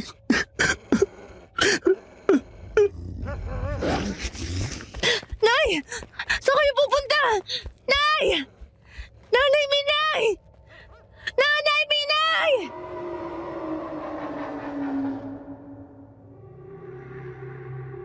Matapos ang ilang sandali ng pagtitig sa amin ay bigla na lang tumakbo palayo ang aming ina. Dumiretso siya pasuot sa kakahuyan. At yun ang muling pagkakataon na nakita namin siya. Sinubukan namin siyang hanapin pero di na talaga namin siya natagpuan. Kaya naman nakapagpasya na kami ni Dindo na lumipat na lang ng tirahan. Gusto na naming iwan ang malagim na bangungot na naranasan namin sa baryong yon. Binenta namin ang lahat ng pwedeng ibenta, pati na ang lupang kinatitirikan ng bahay namin. Pagkatapos ay lumuwas kami papuntang Camiguin. Dito na po kami nanatili hanggang ngayon. Ang totoo ay hinahanap-hanap pa rin namin ni Dindo ang aming mahal na Nanay Minay. Kahit ngayong may kanya-kanya na kaming pamilya. Yun nga lang ay tanggap na rin naming hindi na namin siya kailanman matatagpuan.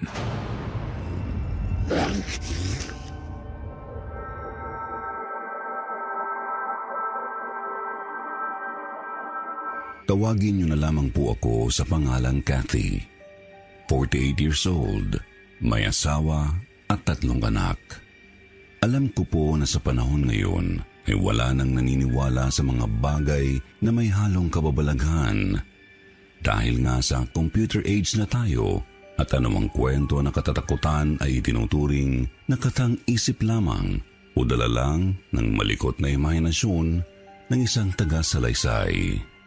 Paniwalaan man ng iba o hindi ang kwento kong ito, pero ito ay totoong nangyari sa akin noong ako ay high school pa lamang.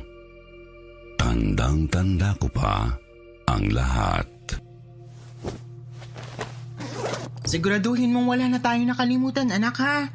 Pag-isahin na lang natin ang mga gamit natin para wala tayong maraming bitbit. Ma, si kuya na lang ang isama mo. Layo ng Cebu. Ayokong sumakay ng barko. Takot ako sa dagat. Isa pa, alam mo naman di ako marunong lumangoy. Ano ba yung iniisip mo? Susming bata ka. Akala ko ba gustong-gusto mo makabalik uli ng Cebu? Grade 3 ka pa lang nung umalis ka dun sa mga lolo at lola mo. Maganda na ngayon ang Cebu, anak. Oo nga po. Pero sabi niyo hindi naman tayo kina lolo at lola pupunta. Kinatsamaring mo tayo pupunta. Tumawag yung mag-asawa. Isitahin ko raw sila. Sino pa ba isasama ko? Ikaw naman ang lagi kong kasakasama kapag nagbabiyahe ako. Ano naman kasi yung gagawin ko doon? Di ba malayo sa syudad yung bahay ni na Tia Maring? Sasamahan mo nga ako. At ano kung malayo? Ando naman ang nag-iisang anak ng Samaring mo. Makakasundo mo yun dahil hindi kayo nagkakalayuan ng edad. Basta ma ha, sandali lang tayo doon. Siyempre, edalo lang tayo, hindi naman tayo magbabakasyon. O, bilisan mo na at darating ng papa mo. Magluluto pa ako ng pananghalian. Mahilig talagang magbiyahe ang mama ko noon. At bilang bunso sa 6 na magkakapatid, ako ang lagi niyang kasama. Sa isang probinsya sa Cebu nakatira ang Chamaring. Nagdalawang isip man ako na sumama noon, pero napalitan iyon ng saya nang makita ko ang magagandang tanawin sa bawat lugar na aming nadaanan. Dapit hapon na nang makarating kami sa lugar ni Chamaring. Dito na! Ito na yung lugar ng Samaring mo. Dito kayo bababa, baka nagkamali lang kayo. Alanganin na sa oras, sa bayan na kayo bumaba. Dito ma, wala pong kabahay-bahay dito. Hindi ako maaaring magkamali. Ito na nga yun. Para po. Dito na lang. Bababa kami. Mag-iingat kayo. Diretso lang sa paglalakad hanggang sa makarating kayo sa inyong paroroonan, ha? Opo, Manong. Salamat po sa paalala. Di ka na, anak. Nandito na tayo. Hindi mawaglit sa aking isipan ang sinabi ng matanda sa jeep. Pero mabilis ang mga pangyayari. Habang pinapahinto ni Mama ang sasakyan, labis ang aking pagtataka kung bakit halos ng lahat ng mga pasahero ay nagulat. Naitanong ko, anong meron sa lugar na ito at hindi kami maaaring bumaba? Ano bang oras ang hindi alanganin para huminto sa lugar na iyon? At bawal bang bumati at magbigay galang sa mga taong makasalubong? Pero naalala ko, huminto nga pala kami sa isang lugar na patag at malawak. Walang katao-tao at mula sa aming kinatayuan ni Mama, ni isang bahay ay wala akong makita. Ate! Ano ba tinitingnan mo dyan? Kanina pa nakaalis yung jeep. Halika na. Ma, ano pong ibig sabihin ng matanda? Bawal po ba bumaba dito? At saka, dapat daw diretso lang tayo sa paglalakad. Bakit ganun sila kumakatingin sa atin? Ay, nako, Kati. Napakamana mo sa lola mo. Masyadong sensitibo sa reaksyon ng ibang tao. Ganyan talaga mga tao rito. Lalo ng mga matatanda. Masyadong mapamahiin. Mga sinaunang paniniwala. Paniniwala? Tukol po saan, Mama? Anoon pa yun ni Kopong-Kopong, Jesus? Kung lahat ng mga napapansin mo at naririnig mo itatanong mo sa akin, abutin tayo dito ng umaga. Ibang klaseng lugar to, Mama. Nasaan ang mga bahay dito? Doon pa sa unahan. Ay, tataka nga rin ako eh. Nung huling punta ko rito noon, may ilang bahay na nakatirik dito. At dun sa kabilang bayan. Pero ngayon, wala na kahit isa.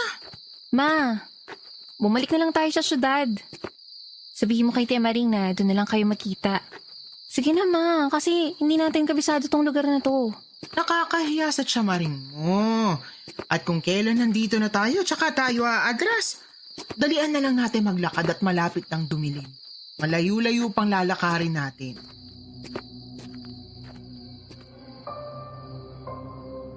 Habang nilalakad namin ang malawak na daan patungo sa bahay ni Tsamaring, naisip ko wala namang dapat na ikatakot. Walang ganoong mga kahoy, wala ni isa mang tao.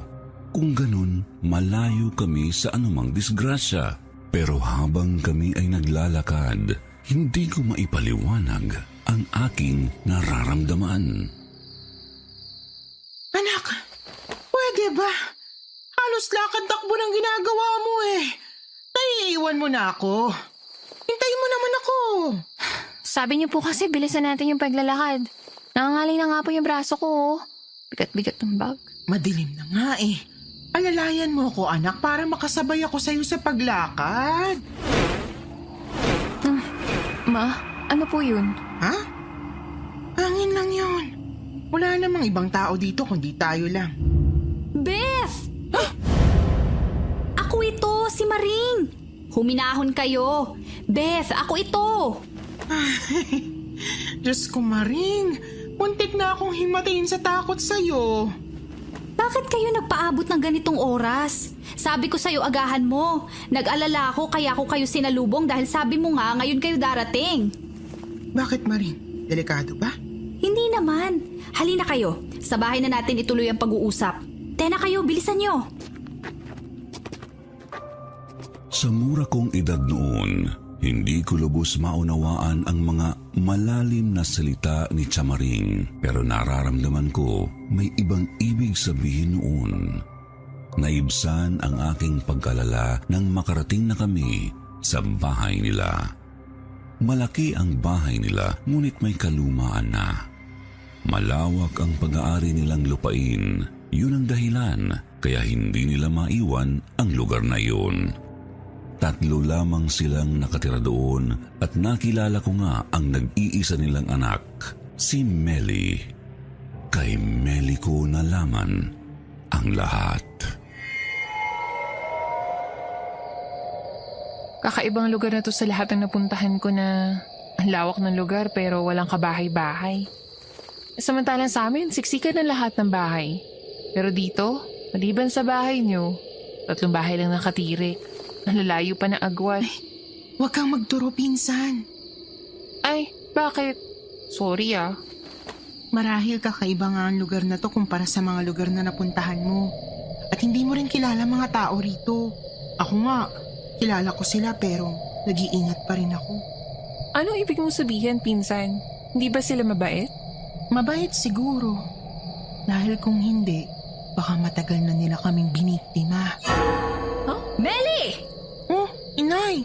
Nag-uusap lang naman kami ni Cathy eh. Lahat pwede ninyong pag-usapan, wag lang ang ibang tao dito. Padilim na, pumasok na kayo sa loob. Huwag mong ilagay sa kapahamakan ng pinsan mo. Alam mong dayo lang siya dito? Marahil ay may nakaamoy na sa kanila dito. Opo, inay. Pasensya na po. Ika na, Cathy. Pumasok na tayo sa loob. Oo, sige. Bakit pa ganun ko magsalita si Tia Maring? Masyadong malalim. Di ko maintindihan. Bawal magsalita ng malakas kahit nasa loob sila ng bahay. Malumanay lang sila kung magsalita sa ganoong katahimik na lugar. Malinis ang hangin dahil malayo sa syudad. Gusto kong nasa labas lang ako at umupo sa lilim ng malaking kahoy. Pero bawal din yun sa kanila, lalo pa kung panilim na. Sa una ay ginawa kong biro lamang ang lahat, ngunit may malalim pala silang dahilan. Bakit Bakit hindi ka mapakali, Kati, anak? Gusto mo na namang lumabas. Alam mo naman na hindi pwede. Bakit nga po hindi pwede, ma?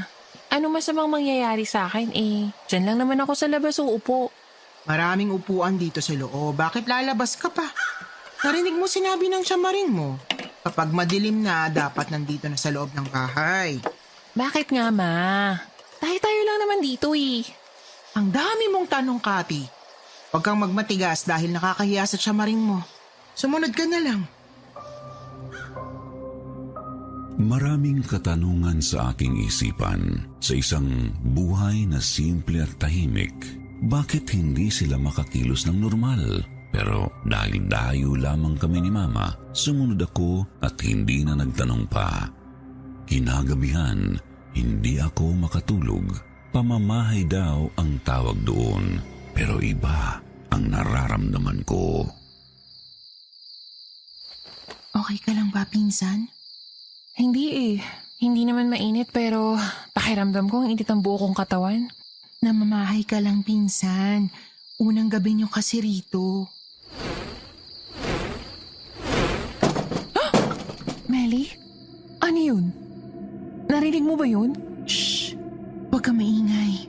Ano yun? Corazon, alam kong ikaw yan. Melly, sino kinakausap ni Tia Maring? Shh! Pakiusap, huwag kang magsalita, Kathy. Hayaan mo lang ang inay na kumausap sa kanya. May dalawa kaming bisita. Si Beth, pinsang buo ko siya. At si Kathy na pamangkin ko. Matagal namin silang hindi nakasama. Ako mismo ang nag-imbita sa kanila na pumunta dito. Mababait sila, Corazon. Kaya pakiusap, huwag ka na dito mangambala.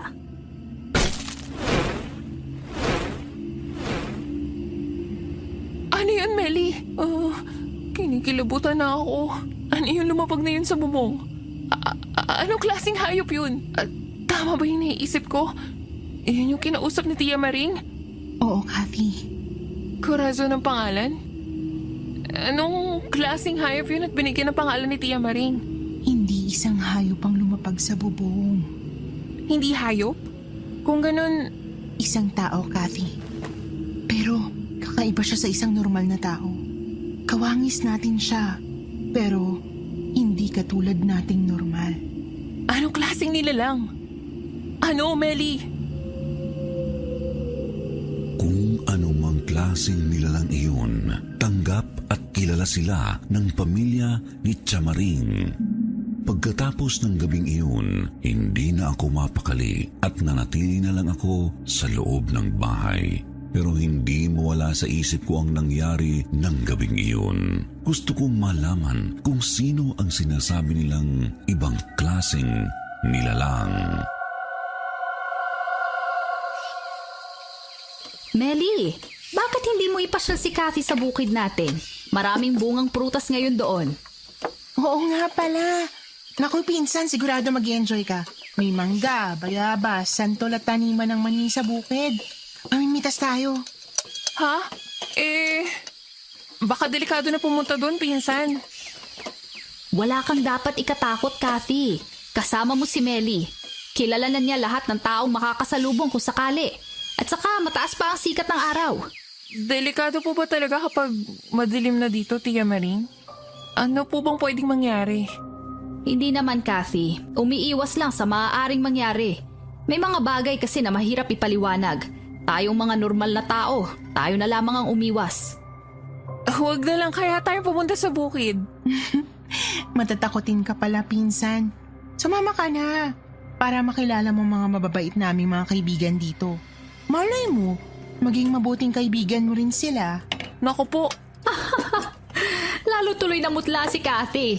Huwag mo ngang biruin ang ganyan ng pinsan mo, Melly. Sige na, gumayak na kayo para hindi kayo abutin ng dilim mamaya pag-uwi. Totoong mayaman sina Tiyamaring. Hindi halata sa simple nilang buhay. Nakita ng aking mga mata ang lawak ng lupa na kanilang pagmamayari at ang pagkakaiba pa, wala silang kalayaang kumilos. Maraming bawal, maraming hindi dapat. bakit dito tayo dumaan, pinsan? Pwede naman tayo dun sa kabila. Shortcut to papunta sa bukid. Mas ligtas din dito. Ano? Ligtas saan? Naku, Melia, bumalik na lang kaya tayo sa bahay niyo. Huwag na tayong tumuloy. Natakot ka na naman. Sabi nga ng inay, huwag kang mag-alala kasi hindi naman tayo aabuti ng gabi dito sa bukid. Ewan ko ba, pinsan? Pagkatapos ng nangyari ng gabing yun, hindi na matahimik yung isip ko. Ngayon ka pa mag-aalala ng ganyan. Kilala ka na nila. Ano? Sino tinutukoy mong sila, pinsan? Sino? Marami kaming napitas na mga prutas at bago nga magdapit hapon ay naglakad kaming muli pauwi ng bahay. Pabalik na kami nang mapansin ko ang dalawang bahay na wari ko ay walang nakatira. Dalawang bahay na malayo ang agwat sa isa't isa. Bahay na walang bubong sa gitna. Magandang hapon po! Ako po si Melly, anak po ni Maring. Kasama ko po ang pinsan kong si Kathy. Pauwi na po kami. Makikiraan lang po. Uy, baliw ka ba? Sino ba kinakausap mo? Nagpapaalam ka, wala namang tao. May tao. Pero nasa loob lang sila. Baka nga nakasilip sila ngayon. Tsak na nakikita nila tayo. Pero hindi natin sila nakikita. Tinatakot mo naman ako, Melly. Ayun, may tao nga. Ay, salamat. Maliban sa inyo ni Tia Maring, may nakita na rin ako ibang tao sa lugar na to. Kathy, wag. Ha? Bakit mo hinawakan yung braso ko? Magbigay galang tayo. Pero wag kang huminto. Wag na wag kang tumitig sa kanya ng matagal. Diretso lang tayo sa paglalakad. Ha? Sa araw na nanatili kami sa lugar na iyon, bilang lang ang mga taong nakita ko. Pero unti-unti ko nang nakasanayan ang klase ng pamumuhay nila. Buhay na tahimik at walang pakialam, lalo na sa ibang klaseng nilalang. Ngunit may bagay na hindi pa rin kayang arukin ng aking pangunawa. Katulad na lang ng mga bagay na kanilang pinagkaiba sa ating mga normal na tao. Magandang hapon po, Mang Vicente. Pinati mo, hindi naman kumibo. Hindi man lang lumingon sa'yo. Ganun talaga. Nakayuko lang sila. Ang importante, nagbigay galang ka. Sino ba yun? Isa ba siya sa may-ari ng bahay na nadaanan natin kahapon? Oo, si Mang Vicente. Asawa ni Aling Corazon. Ha? Ibig sabihin, isa din siya sa kakaibang nilalang na sinasabi mo? Oo, ganun na nga. Ako po. Tama ka. Kakaiba nga sila kumilos kumpara sa mga normal na taong katulad natin. May mga pinagkaiba sila, pero may pinagkapareho rin. Kumakain din sila katulad ng kinakain natin. Marunong din silang kumilala ng kaibigan. At ano namang uri silang kaibigan? Marunong kumilala at rumispeto. Gusto mo ba magkaroon ng kaibigan na katulad nila, pinsan? Ha? Ha? Wala namang masama eh. Mas makikilala mo lang sila kapag naging kaibigan mo sila. Ano, pinsan? Matatanggap mo ba na magkaroon ng isang kaibigang aswang? May kabaitan din daw ang mga aswang. Marunong kumilala ng kaibigan. Sabagay, higit pa roon ang kayang gawin ng isang normal na tao. Pero papaano kung may mga bagay na hindi na kayang arukin ng pangunawa? Diyan mo na lang isampay iyang mga pinaglabhan mo, Kathy. Opo, Tia Maring, salamat po. Sa susunod kasi, huwag niyong kalimutang mag-ipon ng tubig sa umaga pa lang. Halos hating gabi na kung bumuhos ang malakas na gripo. Kaya tuloy sa ganitong oras ka rin nakakalaba. Oo nga po, Chang. Sa susunod po, hindi ko nakakaligtaan. Sus, may ka namang pusa ka. Bigla ka nalang sumusulpot. Alis nga. At nagsasampay ako. Aba, ayaw mong umalis? Tinititigan mo pa talaga ako? Takot naman ang itsura nito. Ang itim. Kakaiba ang kanyang mga mata. Ay, buwisit kang pusa ka, ha? Ginugulat mo pa ako? Ayaw mo talaga umalis? Kung ayaw mo, hahampalusin kita nitong walis ting-ting. Wag, Kathy, wag! Tiyan, nakakatakot kasi yung pusang... Huh? Asan na yung pusa? Bigla na lang nawala. Nasaan na yun? Nandito lang yung sa paanan ko nakapwesto eh. Hayaan mo na. Ang bilis namang tumakbo nun palayo. Wag mo nang hanapin. Nasaktan mo ba siya? Hindi po, Chang. Pero talagang hahambalusin ko sana eh. Tandaan mong sasabihin ko, Kathy. Kapag may biglang sumulpot o may nakita kang anumang may anyong hayop, wag na wag mong sasaktan. Dahil kapag nasaktan mo sila, babalikan ka nila at baka higit pa sa ginawa mong pananakit mo sa kanila ang gagawin nila sa'yo. Ho? Chang, hindi ba isang ordinaryong pusa lang yung nakita ko kanina? Oo, Kathy. Hindi iyon isang ordinaryong pusa lang. Diyos ko. Pero Chang, marami namang kaling pusa sa paligid, di ba? Maaaring sa inyo o sa ibang lugar. Pero dito sa lugar namin, wala kang makikitang anumang buhay na hayop. Bakit po? Hindi ko alam. At ayoko na rin alamin pa kung bakit. Pero kung talagang gusto mong malaman ang sagot, pwede kong sabihin sa'yo. Chang, bukas ko na lang po tatapusin yung pagsasampay. Papasok na po ako sa loob. Halos hindi ako makatulog ng gabing iyon. Balisa ako sa aking hinihigaan. Ramdam ko pa rin ang maitim na pusa na halos dumikit na sa binti ko. At sa kwento ni Chamaring, lalo akong kinilabutan.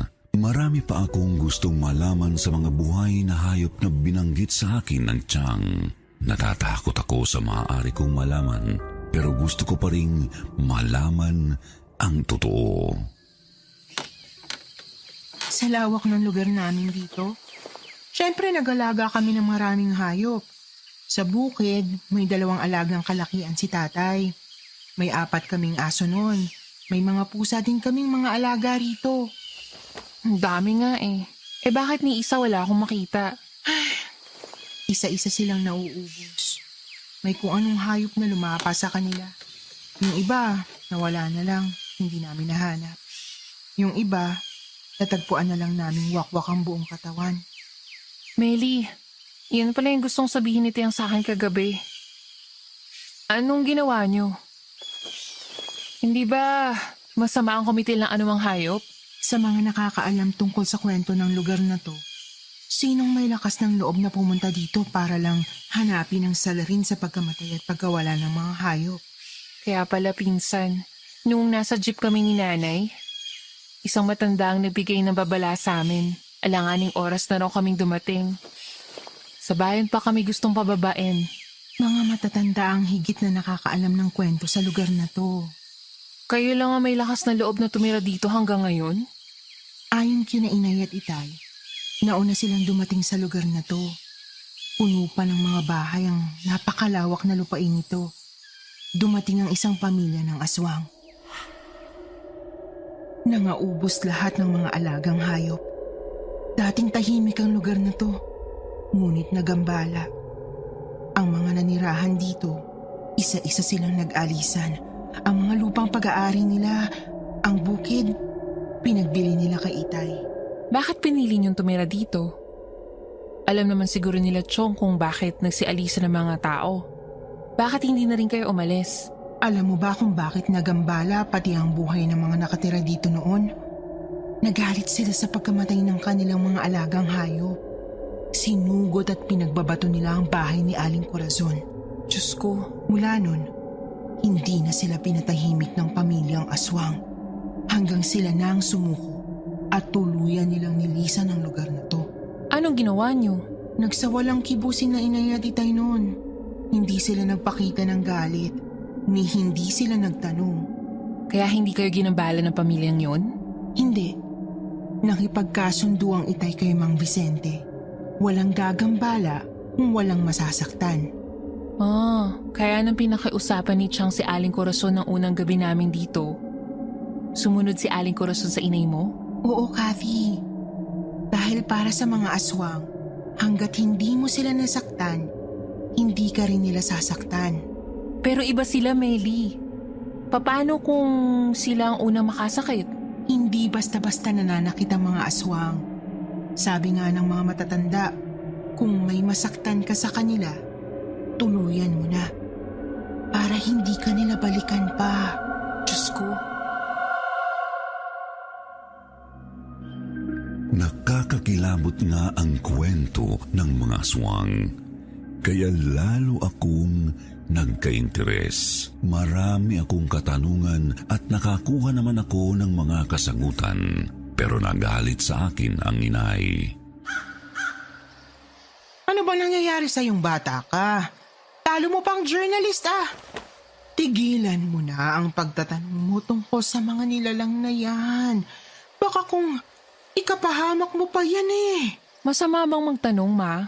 Ngayon lang kasi ako nakarinig at nakakita ng katulad nila. Baka marinig ka nila. Baka hindi nila magustuhan na pinag-uusapan sila. Eh di sana hindi na sila tumira sa lugar na may mga tao. Sana hindi sila magparamdam o mga bala ng mga taong hindi nila kauri. Susming bata ka. Pinagsisigawan mo pa talaga, ano? Bakit ba ganyang kakalalim mag-isip, ha? Mana ako kay Papa eh. Sinasabi ko sa'yo, tigilan mo na yan, Kati. Kung wala lang kaming importanteng pinag-uusapan ng tsamaring mo, ora mismo, babalik na tayo ng Bicol. Tigilan mo ng pagtatanong tungkol sa mga aswang.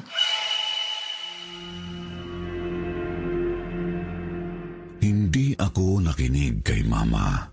Bagkus ay lalo akong naging interesado. Kampante ako dahil sabi nga ni Chamaring, hindi na kami gagalawin ng pamilyang aswang dahil kilala na nila kami. Pero may nangyari na higit pa sa aking inaasahan. Nasaan kaya si Melly? Sabi niya pupunta uli kami sa bukid. Wala naman siya. Wala naman siya sa silid na tinutulugan namin. Teka, baka nasa likod siya ng bahay. Si Mang Vicente papalapit. Dadaan na naman siya pero sino kaya tong kasama niya? Babatiin ko sila. Magandang hapon po sa inyo.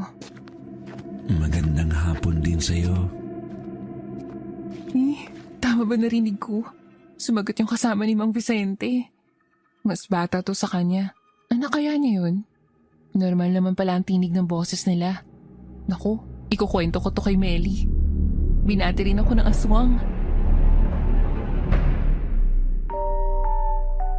Siguro dahil sa labis na interes ko sa buhay nila, kaya nakaramdam ako ng saya nang binati ako. Pero iba pala ang ibig sabihin noon. Doon ko napagtanto na tama ang mama ko. Binati ka? Seryoso ba yan o biro lang minsan? Seryoso, Melly. Hindi nga lang sila huminto sa paglalakad. Binati niya ako.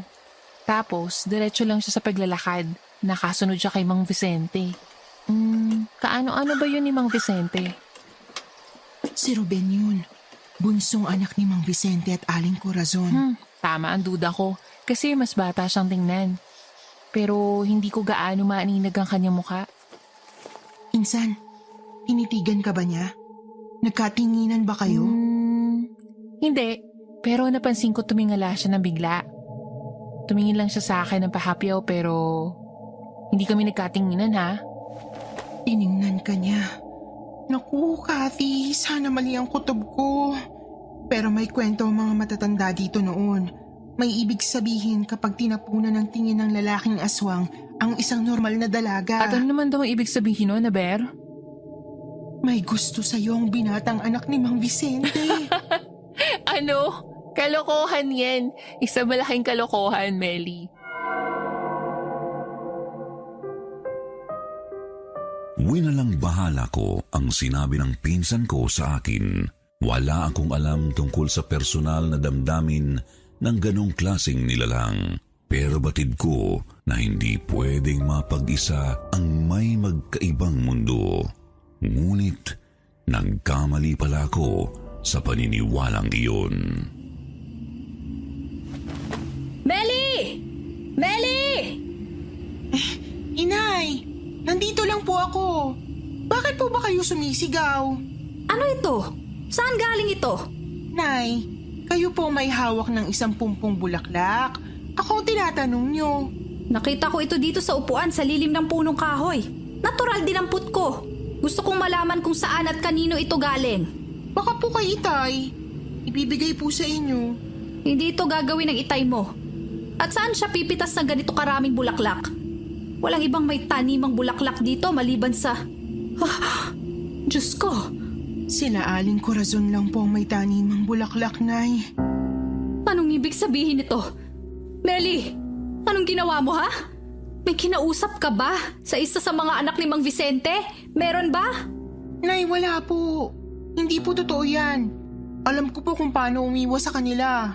Bakit nagbigay sila dito ng bulaklak? Masamang pangitain nito, Meli. At alam mo kung anong kahulugan nito. Nay, hindi po talaga sa akin yan. Baka po para kay Kathy. At bakit bibigyan ng bulaklak ang pinsan mo? Binati ni Kathy nang dumaan yung mag-ama dito. At binati din siya ni Ruben. Tinapunan pa nga raw siya ng tingin. Bakit ngayon mo lang sinabi ito? Dapat malaman ito ng tatay mo. Sa una ay hindi ako naapektuhan sa nakuhang bulaklak ng tiyang. Maaaring nagkamali lang ng interpretasyon. Ganun pa man ay naging balisa na sina Chamaring sa kinilos ng ibang nilalang. Lalo na at nasundan pa ito ng ilang beses.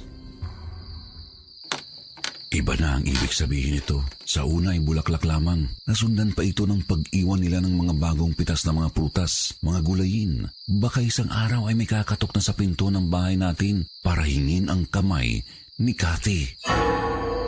Hindi ako papayag. Ay, high school pa lamang itong si Kathy. Ang mama naman, kung nagkataon ba na college na ako, papayag na kayo na hingin nila yung kamay ko? Huwag kang piloso pa, Catherine. Ikaw ang may kasalanan nito.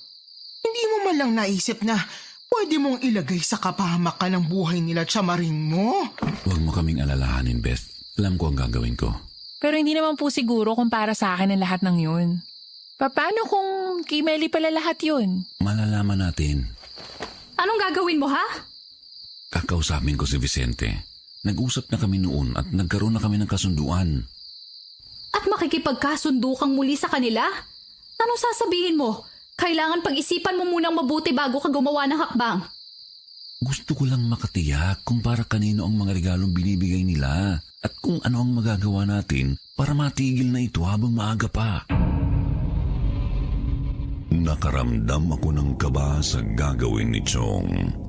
Pero nagdasal ako na sana maling lahat ang tumatakbo sa aming isipan. Na sana ay maging maayos ang lahat. Bandang hapon nang umalis ang Chong upang kausapin si Mang Vicente at pamilya nito. Naghihintay kaming lahat sa kanyang pag-uwi. Nariyan na siya. Kumusta? Ano nangyari sa pag-uusap niyo? Para kanino ba ang binibigay nilang mga regalo? Beth, Kathy, bukas unang pagsikat pa lamang ng araw. Kailangan makaalis na kayo dito. Diyos ko. Nagustuhan ni Ruben si Kathy at huli na raw para pigilan ito. Ano po? Ma, umalis na tayo dito. Makakaalis pa ba kami rito ng ligtas, ha, Maring? Oo, Beth. Kapag wala na kayo dito, wala na silang magagawa pa. Hindi na nila maitutuloy pa ang gusto nila kay Kathy.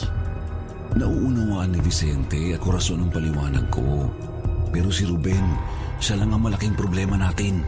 Kung ganon, bukas na bukas din, uuwi na kami ng Bicol. Mahinahon, ngunit kapag nasaktan at nabigo, ay nagiging mapusok daw ang aswang. Masahol pa daw na ito ay iyong nasugatan. Pagsikat ng araw, alsabalutan na kami ni Mama. Sina Chong, Chamaring at Meli ang mismong naghatid sa amin sa terminal ng barko, pauwi ng Bicol. Aalis na kami. Salamat sa inyo, Maring. At pasensya na sa naging abala ng ginawa naming pagdalaw sa inyo. Hindi abala yun, Beth. Gusto nga sana namin na gawing mahaba pa ang bakasyon ninyo dito. Pero sadyang may mga bagay na hindi natin inaasahang mangyari. Pinsan, salamat ha. At mag-iingat ka lagi. Oo, pinsan. Sana magkita pa tayong muli. Sige na, sumakay na kayo hanggang sa muli nating pagkita-kita. Ilang araw na kaming nakauwi ng Bicol. Wala na rin kaming nabalitaan pa kina Chamaring. Dala ng pag-alala, gumawa ng paraan si Mama para makontak ang Chang. Ilang linggo bago ko muling narinig ang boses ni Melly. Melly! Hello! Ikaw ba talaga to? Paano mo kami natawagan? May telepono na ba dyan sa lugar nyo? Wala na kami sa dati naming tinitirhan, pinsan. Nandito na kami sa Maynila nakatira. Bakit? May nangyari ba, Melly? Gabi-gabi kaming ginagambala ni Ruben. Kaya tinulungan kami ni Mang Vicente na umalis sa lugar na yun. Babalik na lang kami kapag lilipat na sila ng ibang lugar. Mabuti at walang masama nangyari sa inyo. Tinulungan pa kayo ni Mang Vicente. Hindi naman lahat ng aswang walang kabutihan sa puso. At aalis ba naman talaga sila sa lugar na yon, pinsan? Oo. Hindi ko ba nasabi sa'yo? Walang aswang ang nananatili ng matagal sa isang lugar. Palipat-lipat din sila ng tirahan. Oh, paano Kati ha? Total, aalis sila doon at siguradong babalik din kami sa lugar na yon. Pupunta ka uli sa amin ha. Magbabakasyon ka uli sa amin. Gagawin ko yun. Basta tiyakin mo na wala nang aswang sa lugar na yun, ha? Hanggang ngayon, kinikilabutan pa rin ako sa tuwing naiisip ko na may aswang na halos makadaupang palad ko na. At muntik pang maging asawa. Salamat sa Diyos at nakatakas kami ng araw na yun. Maraming salamat sa Diyos. Maraming taon na ang nakalipas, ngunit sariwa pa sa aking alaala ang pangyayaring iyon. At kasalukuyan ko pa rin ibinabahagi sa mga kaibigan. At ngayon naman ay sa inyo ang naging karanasan ko tungkol sa aswang.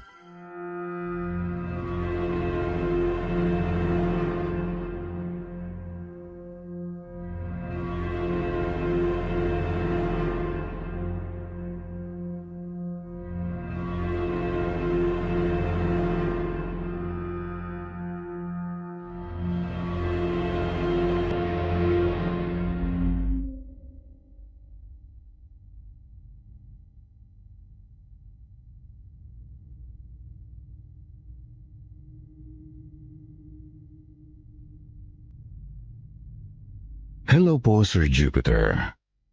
Kumusta rin sa lahat ng mga nakikinig? Tawagin niyo na lang po akong Vanessa.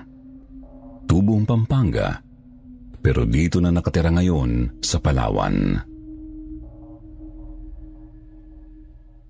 Late 1980s pa po nangyari itong ibabahagi ko sa inyo noong ako ay 24 anyos pa lamang. Tatapatin ko na po kayo. Ako po ay dating prostitute o babaeng bayaran. Laman ako ng kalsada tuwing gabi sa isa sa maingay na lungsod ng Pampanga kung saan laganap ang mga beer house. Bisyo at madalas, masasamang loob na gumagawa ng krimen. Sisimulan ko po ang kwento isang umaga nang may matagpo ang bangkay ng isang babae malapit sa may palengke. Doon siya nahanap sa likod ng malaking basurahan. Nilalangaw ang katawan nito sa mabaho, mamasa-masa at nanlilimahid na sahig. Nasa tabi ng nakatambak at nabubulok ng mga prutas at mga laman loob ng baka, baboy at manok. Naliligo sa sarili nitong dugo at wakwak ang sikmura. Kasama ko po ang kaibigan kong si Magda nang mapadaan sa tumpok ng mga tao. Hindi rin namin mapigilang makiusyoso at tignan ang bangkay. Halos magkasabay din kaming nasuka nang makita ang kalunos-lunos na kalagayan nito.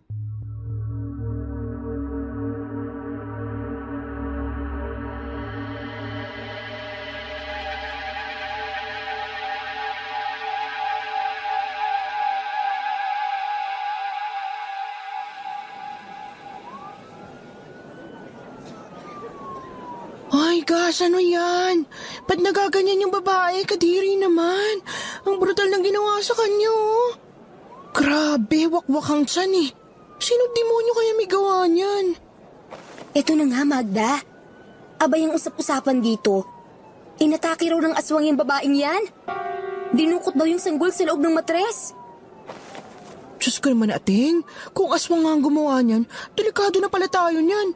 Baka mamaya, makasalubong pa natin yun. O kaya, baka maging customer pa natin. Katakot. Ano ka ba naman, Magda? Naniniwala ka talaga sa chismis na yan? Malamang sa malamang. Adik o baliw lang ang pumatay dyan sa babae. Dekada 80 na, huy. Tinauso yung mga kabilignuhan na yan. Mas nakakatakot pa nga sektor. Kaysa dyan sa mga aswang-aswang na yan eh. Grabe ka naman, te. Wala namang ginagawang masama sa'yo yung tao. Basta. Hindi talaga maganda kutob ko sa taong yun eh. Tignan mo naman. Mata pa lang. Halatang may tinatago na. Ang talas kong makatingin. Tapos, kakaiba pa yung bahay. Ang daming rebulto ng mga demonyo. Kaya nga hindi ko pinapatos yun kahit patay na patay sa akin yun eh. Ay, wag ka nga manakot dyan, te. Customer ko pa naman yun mamayang gabi. Ano? Tignan mo nga naman, no? Hindi naman sa tinatakot kita, ah. Pero sinasabi ko lang, hindi magandang kutob ko sa lalaking yun.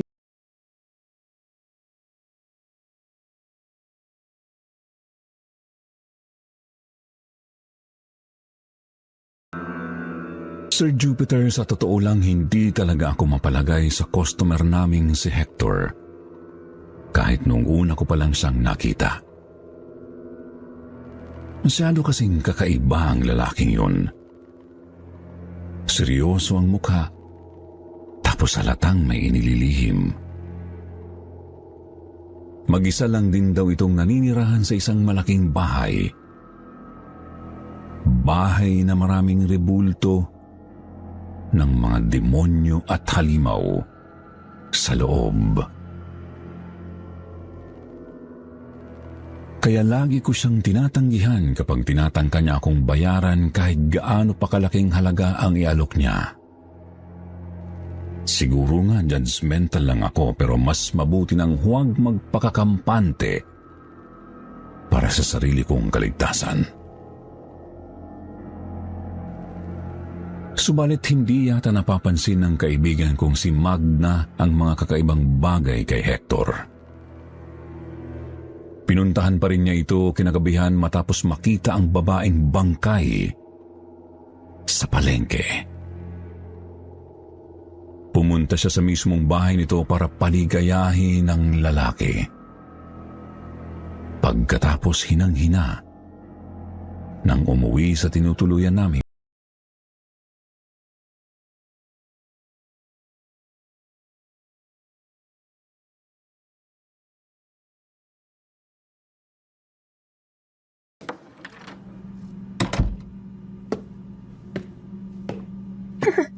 Mariosep, Magda! Anong nangyari sa'yo? Parang latang-lata ka, ah. Ubus lakas ba? Oo, te, shoot na. Parang toro si Hector eh. Said na said ang beauty ko sa kanya. Aba! Eh, ang tanong, sulit ba ang pagod sa kinita mo? Triple nga ang binayad sa akin eh. Pero, Oh, ba't nalukot yung mukha mo? Dapat happy ka kahit pagod. Triple na ngang ibinayad sa'yo eh. parang may kakaiba kay Hector, te. Parang true talaga yung kutob mo. Sabi ko sa'yo eh. Sige, i-chika mo nga sa'kin kung anong napansin mo. Ewan, basta kakaibang pakiramdam ko nung nasa bahay nila ako. Parang wala ako sa sarili. Parang akong nabiktima ng budol-budol gang. Yung mga nang-hypnotize. Hypnotize? Sino sabi mo dyan, te?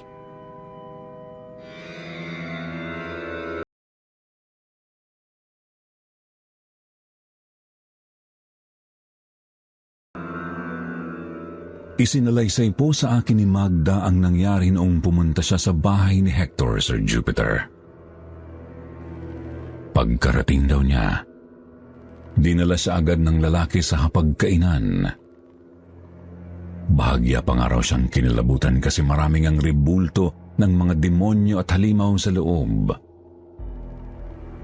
Sa mismong mesa pa nga raw ay naroroon ang ribulto nina Lucifer at San Miguel. Pero nakabaliktad. Ang anghel ang nakasalampak sa ibaba habang tinatapakan siya ng dyablo. Pinakain muna ni Hector ng hapunan si Magda at saka binigyan ng konting alak. Doon na nagtaka ang kaibigan ko. Kasi nagsimula na siyang mahilo. Kahit konti lang naman ang ininom niya. Pakiramdam niya may kakaiba raw talaga sa nasabing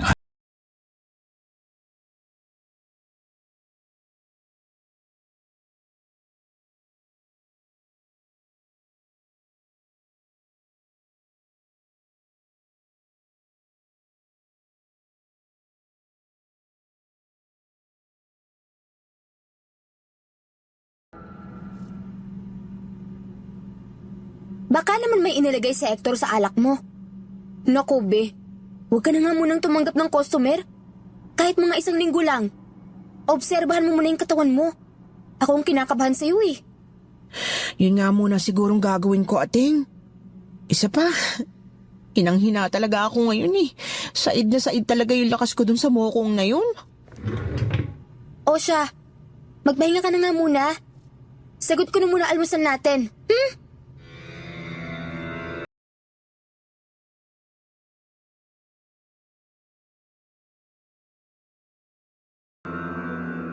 Naging maayos naman si Magda pagkagising, Sir Jupiter. Ang dami nga po niyang kinain sa almusal noon kasi gutom na gutom daw siya. Kaya naman inakala naming magiging maayos ng lahat. Akala namin simpleng alak lang ang pinainom sa kanya.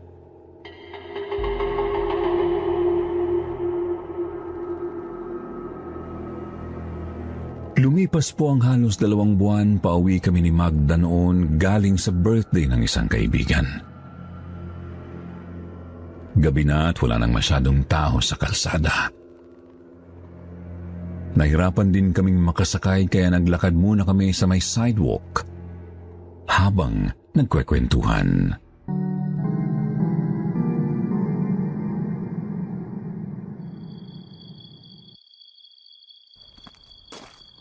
Ganda mo talaga, te. Haba ng hair.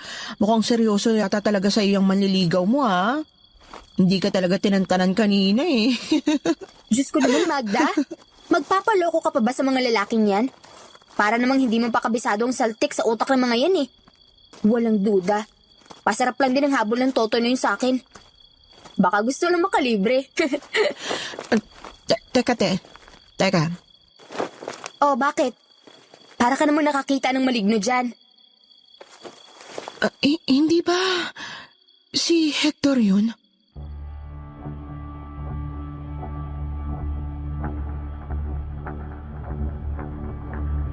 Sir Jupiter, biglang dumaloy sa kalamnan ko ang matinding kilabot nang titigan ko pang lalo ang mukha ng lalaki.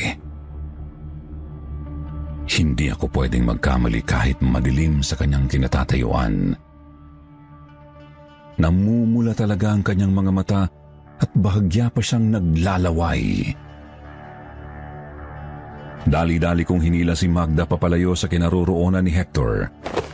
Nanginginig na nga po ako noon, ngunit ramdam ko ring matindi ang takot ng kaibigan ko. Siya kasi talaga ang tinititigan ni Hector.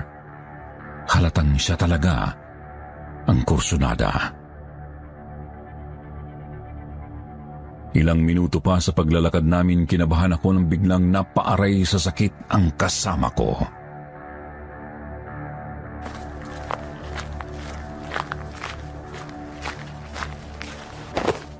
Oh, anong problema mo? Ba't mo ako pinipigilan? Ate, huwag mo siyang lalapitan. Umalis na tayo. Bakit ba? Lalapitan ko lang naman para tanungin kung may kailangan. Tingin ng tingin sa atin eh. Te naman, tingnan mo nga maigi yung mukha niyo. Yung mga mata niya. Ha? Ano bang... Aray ko! Ang tiyan ko! Sobrang sakit ng tiyan ko, te! Magda? Anong nangyayari sa'yo? May nakain ka ba? Bakit bigla kang nagkaganyan? Wala namang kakaiba sa kinain ko, te. Tsaka, ngayon lang naman to. Biglaan lang. Sandali. Taysin mo muna ha. Punta na lang muna tayo kay Isabel. Malapit lang bahay nila dito eh. Isa pa, hindi tayo pwedeng dumiretso sa boarding house.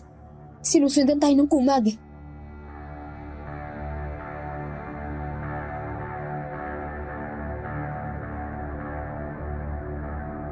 Naghalo ang kaba at kilabot ko. Kinakabahan ako sa pananakit ng tiyan ni Magda at kinikilabutan sa taong hindi kami nilulubayan. Malayo-layo na ang nalakad namin sa gitna ng gabi at malamig na hangin. Ngunit nakasunod pa rin talaga si Hector sa amin. May ilang metro ang distansya niya pero tanaw ko siyang naglalakad sa dilim. Ilang sandali pa nakasakay na rin kami ng jeep papunta sa bahay ng kaibigan naming si Isabel. Subalit lalo kaming nahintakutan nang makababa kami at naglalakad na papunta sa mismong sadya.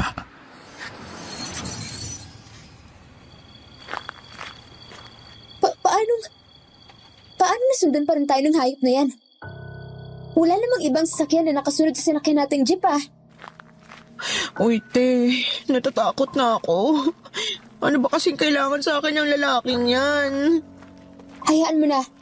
Malapit naman na tayo kay Isabel. Ayun na yung gate nila oh. Ano? Masakit pa ba yung tiyan mo? Oo, te. Sobrang sakit talaga. Para na nga ako mahihimatay eh.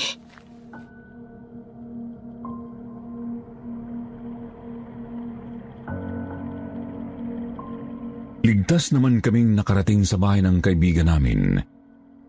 Subalit sadyang matigas si Hector at hindi pa rin umaalis. Nakikita pa rin namin siyang nakatayo sa ilalim ng poste ng ilaw at nakatingin sa bintana. Kinabahan kami kasi puro kami babae doon. Isa pa, hindi pa high-tech ang panahon noon. Kaya kailangan pa naming lumabas para magtawag ng tulong. Delikadong lumabas kaya sinarado na lang naming maigi ang lahat ng mga pinto at bintana. Inasikaso rin ng nanay ni Isabel si Magda. Kasi masakit pa rin daw talaga ang tiyan nito. Mabuti na lang at umayos naman ang kalagayan niya nang magbubukang liwayway na.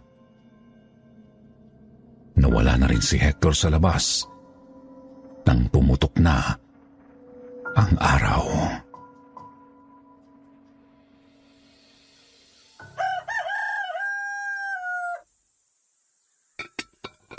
Wala na ba talagang pananakit ng tiyan mo, Iha? Opo, Nay. Salamat po sa inyo ni Isabel. Magaan na pong pakiramdam ko. Parang wala nga nangyari. Salamat na rin sa mainit na almusal, Nay. Buti na lang talaga at pinatuloy ninyo kami. Kung hindi, baka kung anong gawin sa amin ng Hector na yun. May saltik yata yun eh. Nako, huwag kayong papakampante ha. Baka tuntunin ng Hector ang tinutuluyan ninyo. At saka, masama talaga ang kutob ko doon. Iba pakiramdam ko sa lalaking yon. Alam niyo ba, hindi naman sa pananakot ha, pero palagay ko talaga, aswang yun. Aswang? Nay naman. Wala naman ang aswang sa panahong to. Ay, sige nga. Sa palagay mo, bakit ganun ang itsura nun? Namumula ang mata tapos naglalaway. At ang pinakamatindi, bigla kayong nasundan. Kahit nakasakay na kayo ng jeep. Nay, bakit naman kami aaswangin ni Ate Vanessa? Wala namang buntis sa aming dalawa. Iha, kung ako sa iyo, magpatingin ka sa doktor para sigurado. Sinundan ka ng aswang tapos sumakit ang tiyan mo. Hindi mo pwedeng basta na lang isantabi ang posibilidad na nagdadalang tao ka nga. Nanay naman, mas nakakatakot pa sa aswang yung sinasabi niyang buntis ako eh. Malabo namang mangyari yun kasi nag-iingat naman ako ng husto. Hindi kaya yan ang epekto ng pinainom niya sa yung alak, Magda? Para madali ka niyang mabuntis? Isa ka pati. Huwag niyo nga akong takutin. Ay naku, nakakabaliw naman yung sinasabi mo. Alam nga naman, binuntis niya ako. Tapos siya rin ang kakain sa anak niya mismo? Posible. May mga aswang na gano'n ang gawain. Yung mga hindi nakokontento sa sanggol na tao, kaya kumakain din ng mga sanggol na aswang.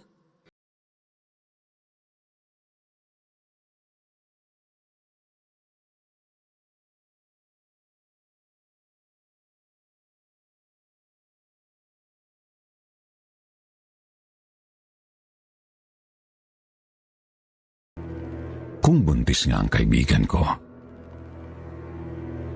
Pero bahagya akong kinilabutan sa sinabi ng matanda sa amin. Meron pa rin bang aswang sa modernong panahon? At meron ba talagang ganoong aswang na kumakain ng sarili nilang anak? Nanumbalik din sa isip ko ang nakita naming babaeng bangkay na wakwak ang tiyan. Totoo kayang aswang ang pumatay sa kanya? Napailing ako sa isiping baka ganoon din ang sapitin ng kaibigan ko.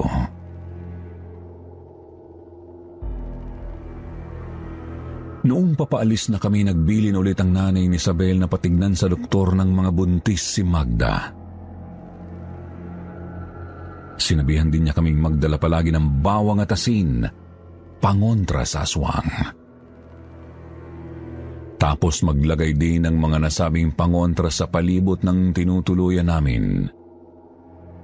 Hindi man siya albularya, pero alam niyang yun daw ang garantisadong pangtaboy ng aswang.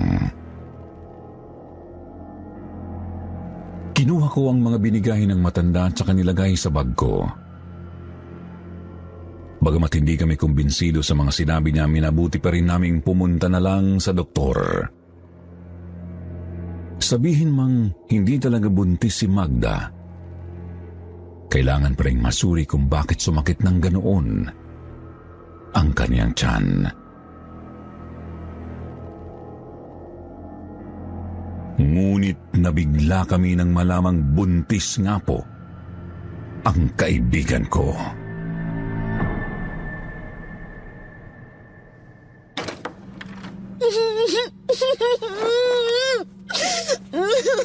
Hindi pwede to. Nag-ingat naman ako ba't ako nabuntis? Hindi talaga pwede to. Ayoko mabuntis ako ng aswang, te. Anong gagawin ko? Magda, huminahon ka. Alam kong napakahirap niyang kinakaharap mo ngayon.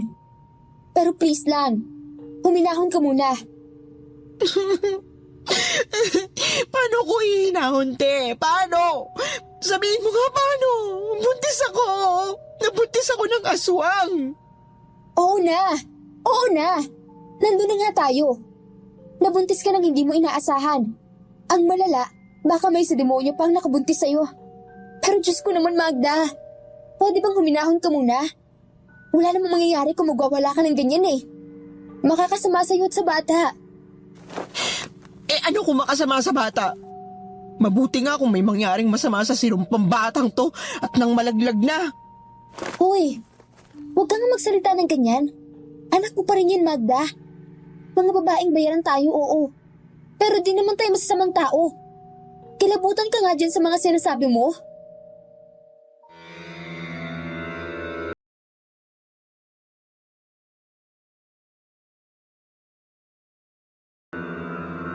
Sir Jupiter, ilang araw at gabi rin kaming hindi nagtrabaho ni Magda. Hindi po kasi talaga siya tumitigil sa pag-iyak. Hindi ko naman maiwasang mag-alala para sa kanila ng bata. Mabuti na lang at huminahon din naman ang isip ng kaibigan ko makalipas ang 1 linggo. Opo, ayaw niya pa rin sa bata. Pero kumakalma naman na siya kahit papaano. Subalit isang gabi, binalot ako ng kilabot nang makita ko si Hector na nakatayo sa tapat ng boarding house namin.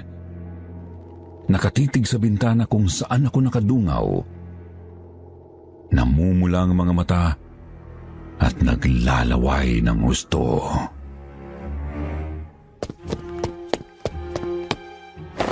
Magda! Magda! Isara natin lahat ng bintana at pinto! Bilis! Ha? Bakit? Ano nangyayari? Parang nakakita ka ng maligno dyan, te.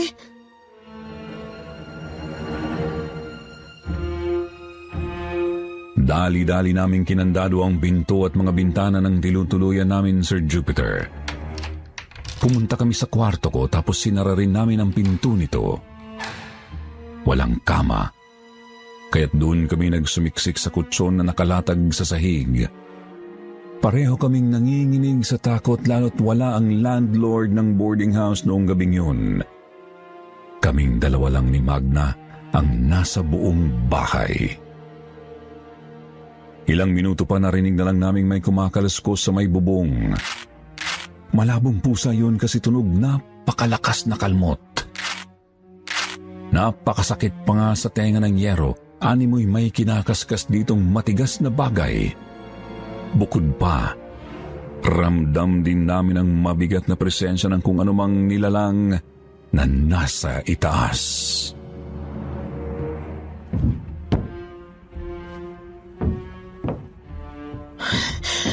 Te, kuha ka ng bawang at asin. Papapatay tayo ng impaktong yan eh. Hindi naman kita pwedeng iwan dito para kumuha ng asin at bawang sa kusina, ano? Mamaya niyan, bigla makapasok yun dito. Eh ating, ano gagawin natin? Natatakot na ako. Ayoko pa mamatay. Baka saktan niya kami. Baka masaktan niya kami ng anak ko.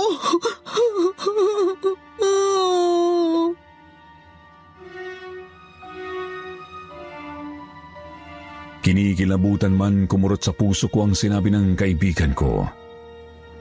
Nag-aalala siya para sa anak niya. Kaya naman pilit ako umisip ng paraan kung paano kami makakatakas. Pinapakiramdaman ko rin ang halimaw at narinig kong palipat-lipat ito ng pwesto mula sa bubong pumupunta sa may bintana tapos sa dingding. Naisip kong delikado talaga kami lalo't plywood lang ang dingding ng kwarto namin. Doon ko na niyaya si Magda na sabay kaming lumabas ng kwarto para makababa papuntang kusina. Subalit noong papatayo na sana kami biglang nabutas ang dingding ng kinaroroonan namin. Lumusot ang kamay na may napakatatalas na mga kuko at hinablot ang braso ni Magda.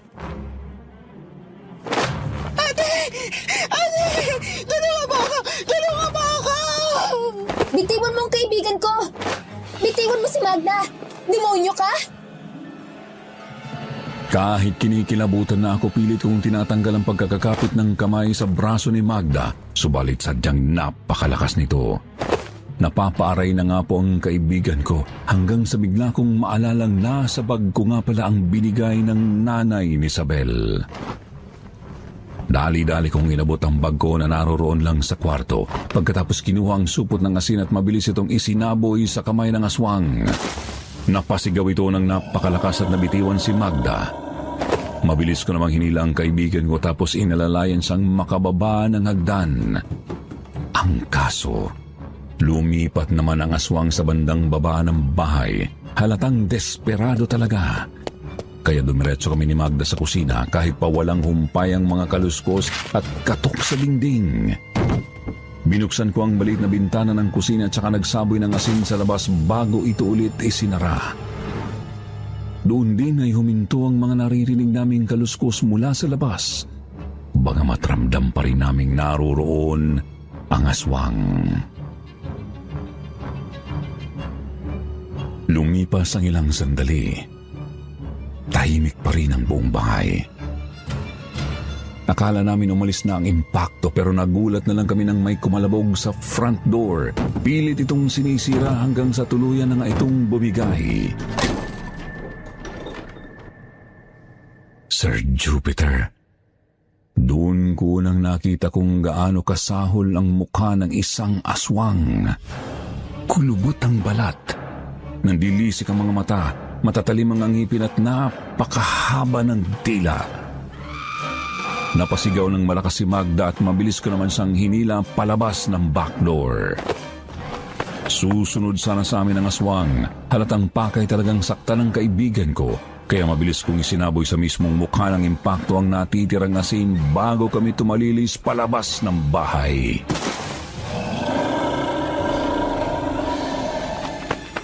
Mga kapitbahay! Tulong! May aswang! Tulungan niyo kami! Aray! Napakasakit na naman ang tiyan ko! Ate, tulong! Sandali! Magda! Diyos ko po! Anong gagawin ko?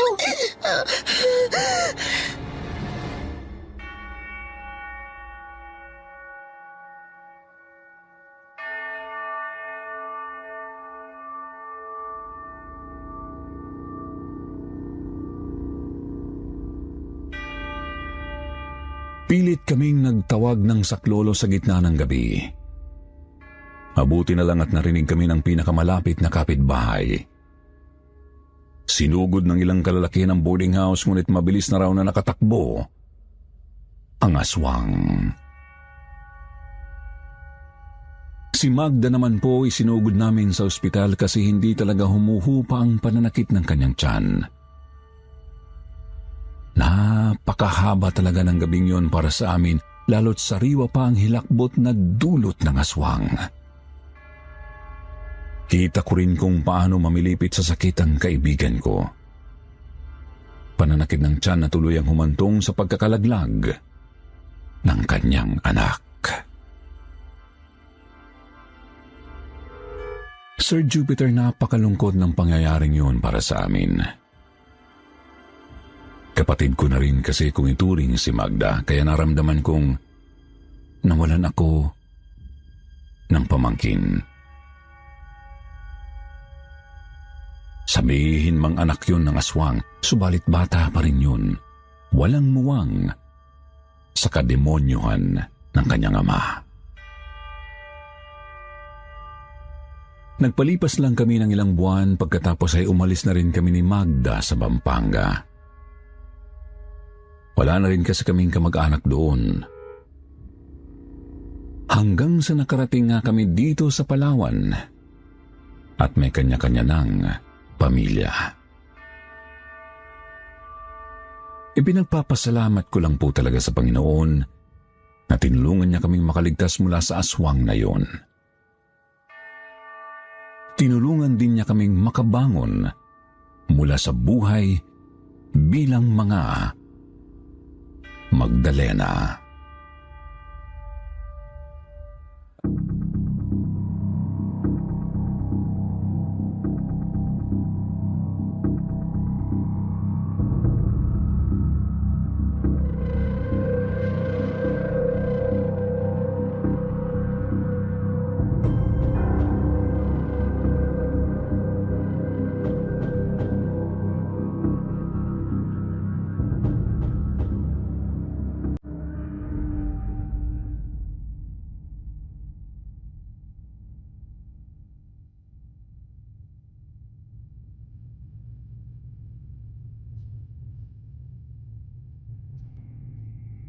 Magandang araw. Narito na naman ang inyong lingkod, Jupiter Torres, upang maghatid sa inyo ng isa na namang kwentong katatakutang hango sa tunay na karanasan ng ating letter sender na itago na lang daw natin sa pangalang Ruel.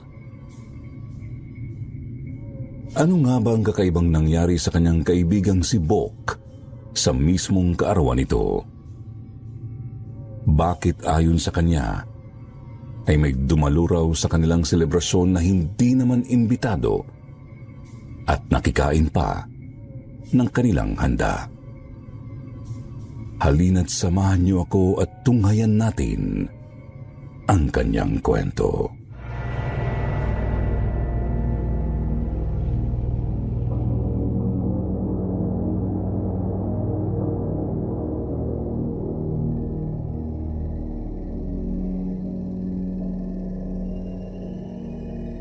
Binabati ko po ang lahat ng nakikinig ngayon dito sa channel niyong Kwentong Takip Silim. Isa po ako sa matagal ng taga-subaybay ng inyong channel, Sir Jupiter, na ngayon ay magbabahagi na rin sa wakas ng sarili kong karanasan. Itago niyo na lang po ako sa pangalang Ruel. Isang 50 anyos na arkitekto dito lang po sa Maynila. Ang kwento pong ibabahagi ko sa inyo ngayon ay isang tunay na pangyayaring nasaksihan mismo ng mga mata ko. May mahigit 2 dekada na rin po siguro noon ang nakalilipas. Simula pagkabata ko, Sir Jupiter, tuwing sasapit ang bakasyon namin sa eskwela, ay umuuwi kami sa probinsya ng lola ko sa Batangas at doon ako iniiwan ni nanay. Dahil po doon, Sir Jupiter, ay naging napakalapit ko sa lola ko na isang kilalang manghihilot at manggagamot noon sa kanilang lugar. Siya po ang nagbigay sa akin ng anting-anting na ang sabi niya ay magbibigay daw po sa akin ng proteksyon pagdating ng araw. Isa po yung kwintas na may pabilog na pendant na gawa sa tanso, kung saan may nakaukit na mga imahe at salitang hindi ko naman maintindihan kung ano. Basta bata pa lang ako ay palagi ko nang suot-suot yun at hindi yun nawala sa akin hanggang sa tumanda ako. Doon po sa lugar ni na Lola ay meron po akong naging matalik na kaibigan at kababata na itago na lang natin sa pangalang Bok. Nag-iisang apo rin ho siya nung kapitbahay at kumare ni Lola. Sobrang naging sanggang dikit ho kami ni Bok noon kahit na tuwing bakasyon lang naman kami nagkikita. Dahil na rin siguro sa pareho kaming sabik na magkaroon ng kapatid. Kaya lang ho noong pareho na kaming nagbinata hindi na ako regular na makadalaw noon sa probinsya dahil naging busy na rin po ako sa mga pangyayari sa buhay ko.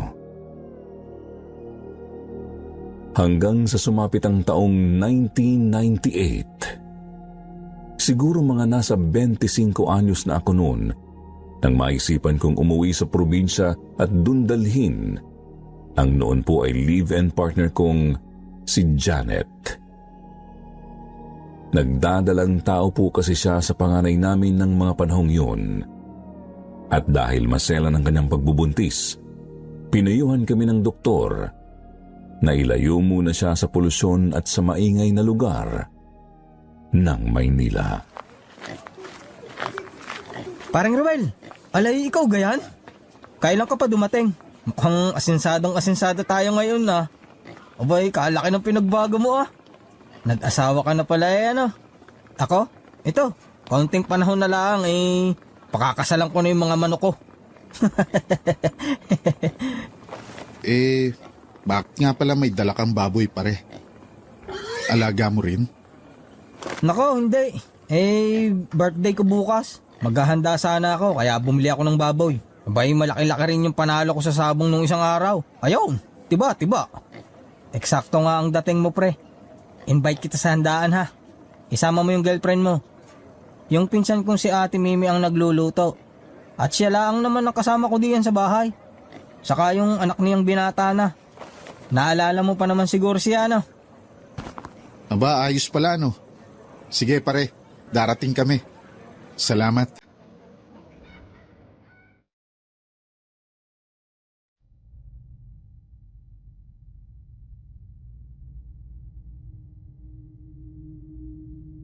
Ang totoo po, Sir Jupiter, medyo nanibago ako noon sa hitsura ni Bok nang muli kaming nagkita. Magkaedad lang naman kasi kami, pero kung ikukumpara ang mga hitsura namin ay para bang kay laki ho ng agwat ng edad naming dalawa. Malaki na ang tiyan ni Bok, sunog na rin ho ang balat, balbas sarado pa. Tapos tad-tad ng tato ang braso. Para siyang hindi binata kung titingnan.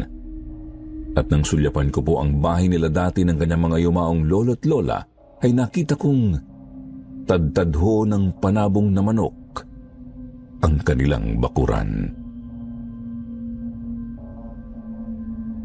Hindi na lang po ako nag-react. Wala rin naman akong karapatang husgahan siya.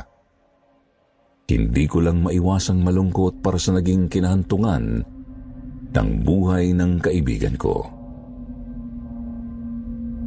Parang bigla ho akong naawa sa kanya noon. Lalo na nang marinig ko sa mga kapitbahay na dati na po pala siyang nakulong dahil mahilig siyang makipagbasag ulo. Napailing na lang ako, Sir Jupiter. Pagkatapos ay umuwi na ho ako sa amin.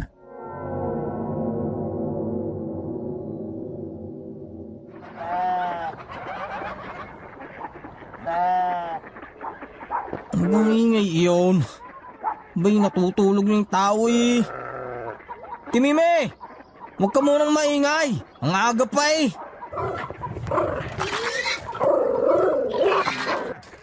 Ano bang tunog yun? Parang may umaangil na hayop ah. Alas 4 pa lang ng madaling araw eh. Makabango na nga. Ano bang nangyayari sa mga alaga kong yun? Kaaga pa lang eh. Napakaingay na. Teka, ano ba ito? Punyeta! Sino gumawa sa mga alaga ko? Bok, ano gang nangyayari sa'yo? Abay, napakalakas ng bunganga mo'y kaaga-aga pa ah. Ate Mime, tingnan mo aring mga alaga ko. Tsaka aring baboy na binili ko. Bakit ganito ang mga ito? Sus Mariosep, bakit nagkaganyan yung mga hayop mo, Bok? Wakwak ang mga tiyan. Wasak ang mga laman loob. Parang kinalaykay ng mabangis na hayop. Tingnan mo, halos tuyo na tong dugo ng baboy. Nawawala na rin yung puso. Ang teteng naman oh.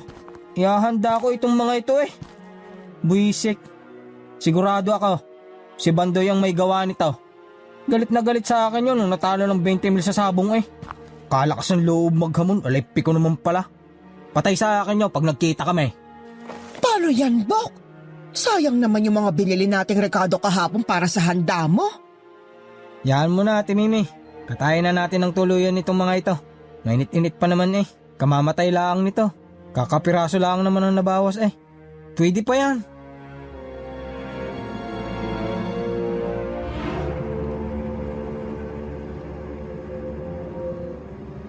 Alas 2 ng hapon nang magpunta ako sa bahay ni na Bok, Sir Jupiter. Hindi ko na po isinama noon si Janet dahil wala naman sana akong balak magtagal doon. Nakita kong nag-alisan na ho yung ilang mga bisita ni Bok na mukhang tapos nang kumain sa kanilang handaan.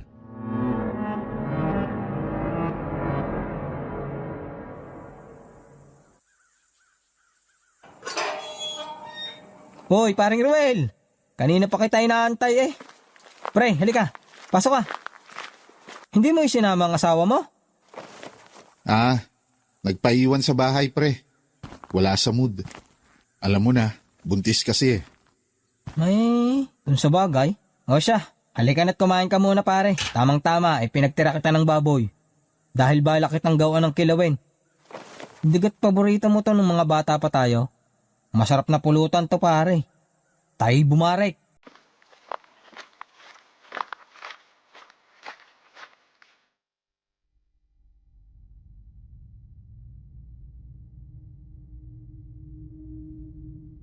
Napilitan akong umuo na lang noon sa pag-aaya ni Bok, Sir Jupiter. Pinagbigyan ko na lang ho dahil birthday niya naman eh. Sa madaling salita naghain agad siya ng mga alak at pulutan sa isang mesita doon sa loob ng kanilang salas. Pagkatapos niyang gawin yung specialty niyang kilawin na paborito naming kainin nung kami mga bata pa. Ang totoo, hindi ko alam kung bakit parang ayaw kong kainin sana yun noon, Sir Jupiter. Kaya lang ay nahihiya akong tumanggi kay Bok dahil baka kako ma-offend siya. Kaya hindi na lang din ako nagsalita.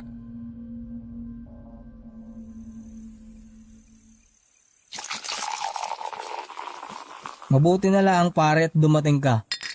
Nagkaroon ako ng kainuman sa wakas. O bakit? Di ba marami ka namang kabarkada rito, pre? Nasaan na? Naka, ayaw kong makipagbarikan sa mga plastik. Alam mo ga, muntik pa ako mawala ng handa. Dahil kanina, nakita ko may pumatay dito sa mga alaga kong manok. Pati doon sa isang malaking baboy na binili ko. Buti na lang at laman loob at dugo lang ang nadala ng damuho. Ha? Sino naman ang gagawa nun? Bahi sino pa ga? Eh di isa dyan sa mga kahangga natin. Eh lahat yata ng mga yan ay may galit sa akin eh. Paano daming-dami ng tsismusa dito? Pag naman mga pinatulan mo eh, sila pang may ganang magreklamo dun sa barangay. Abay ilang beses na nga ako inireklamo ng mga hiniupak na yan. Pero alam mo, ang hinala ko talagang gumawa nun ay si Bandoy. Yung natalo ko sa sabong. Eh hindi siguro matanggap na natalo siya ng manok ko. Kaya yung ihahanda kong pinagdiskitahan niya. Bakit? Ano ba yung kapitbahay mo? Aswang?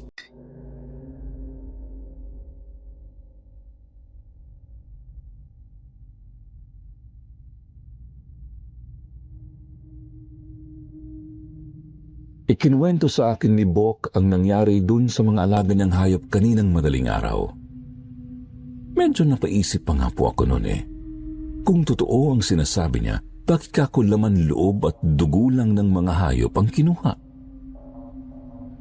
Napakaraming hinanakit ni Bok sa mga kapitbahay namin, Sir Jupiter.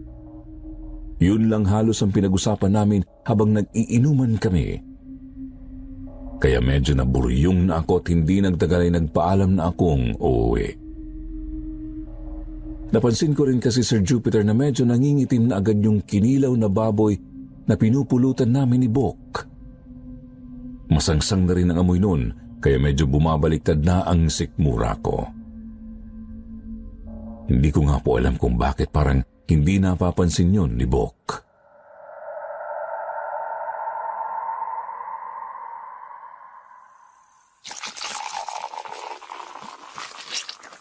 Bok, sige, uwi na ako. Medyo pinagsasaktan na ako ng tiyan eh. Nabigla yata ako sa alak.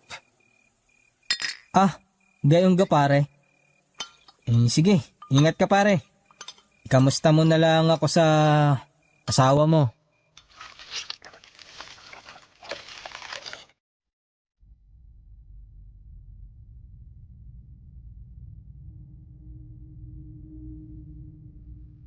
Habang paalis ako ay patuloy pa rin siya sa pagkain ng mga tira-tirang laman ng baboy na ginawa niyang kilawin.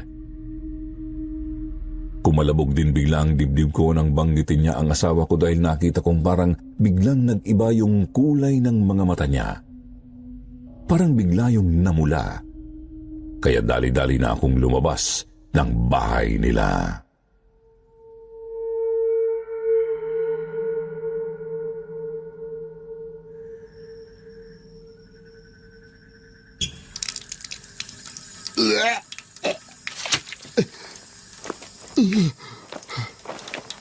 Sino ba kasing may sabing uminom ka, Ruel? Ang tigas naman kasi ng ulo mo eh. Ayan, sinisikmura ka tuloy. Teka. Bakit ganyan ang itsura ng suka mo? Bakit ang itim? Ang baho pa. Amoy bulok.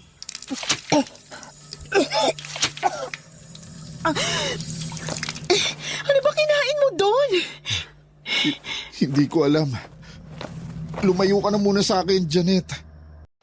Doon ka na sa kwarto. Ako nang bahala dito.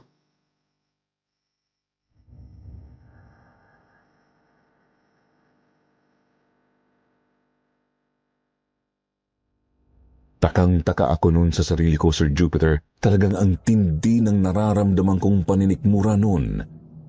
Kahit nga po ako nandiri din nang makita kong kulay itim yung likidong isinuka ko. Napakasamlang ng hitsura noon at nakakadiri. Lalo pa akong nagtaka noon, Sir Jupiter, nang maya-maya po habang naghihilamos ako ay napansin kong may kakaiba doon sa kwintas na palagi kong suot. Yung anting-anting na ibinigay sa akin ng yumao kong lola, Sir Jupiter. Bigla ho kasing nangitim ang tansong palawit noon. Parang biglang nabulok at isa lang ang ibig sabihin noon.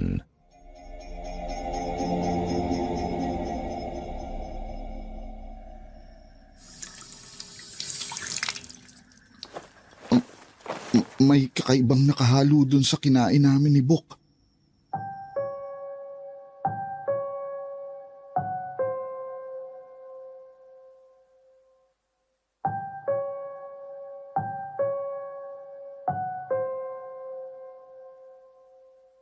Bigla pong nanlaki ang mga mata ko noon, Sir Jupiter, kasabay ng sunod-sunod na pagkatok na narinig ko mula sa pintuan ng bahay namin.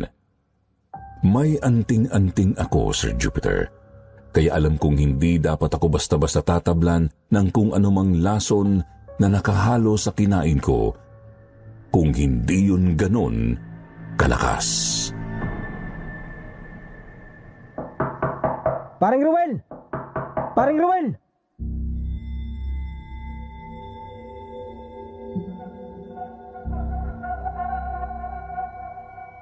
Alam kong boses ni Bok ang naririnig ko sa labas, Sir Jupiter, pero hindi ko alam kung bakit bigla na lang akong kinabahan, lalo na nang makita kong akmasa ng bababa si Janet para pagbuksan ang kaibigan ko. Janet, wag! Huwag mong bubuksan ang pinto! Diyan ka lang! Ha? Bakit naman? Ano bang nangyayari? Makinig ka na lang! Nagpatuloy po ang pagkatok na naririnig namin. Tawag ng tawag sa akin si Bok, pero napapansin kong unti-unting nagbabago ang tono ng boses niya habang lumilipas ang mga segundo. Lumalalim yun, Sir Jupiter. Parang lumalagong. Unti-unti, parang biglang nagiging nakakatakot. Ruel! Ruel! Tulungan mo ako. Bigla rin sumakit ng tiyan ko eh. Nakusog mo yata ako, pare. Nabati mo yata ako, pare. Pare Ruel, nasaan ka na ba? Bakit hindi ka nasagot? Maya-maya bigla na lang pong huminto yung mga katok at pagtawag ni Bok. Nakiramdam ako sa paligid. Akala ko umalis na siya. Pero nagkamali ako, Sir Jupiter, dahil ilang saglit pa, isang malakas na kalabog ang bigla naming narinig. Pagkatapos ay nakita ko na lang ho na may isang pares ng namumulang mga mata ang nakasilip sa bintana ng kwartong tinutulugan namin ni Janet. Paring Ruel, bakit hindi ka sumasagot? Nandito ka lang pala kasama yung napakabango mong asawa. Ang bango-bango, pare. Pagkakabango, pare. Parang may masarap na pagkain niluluto ang asawa mo sa loob ng tiyan niya. Pare, ano ba itong nangyayari sa akin? Bakit bigla na lang sumakit ang tiyan ko nung umalis ka? Sige, manggagamot ang lolo mo. Tulungan mo ako, pare. Para na ako mamamatay sa sakit. Ruel, ano yan? Bakit ganyan ang itsura ng kaibigan mo? Aswang ba yan?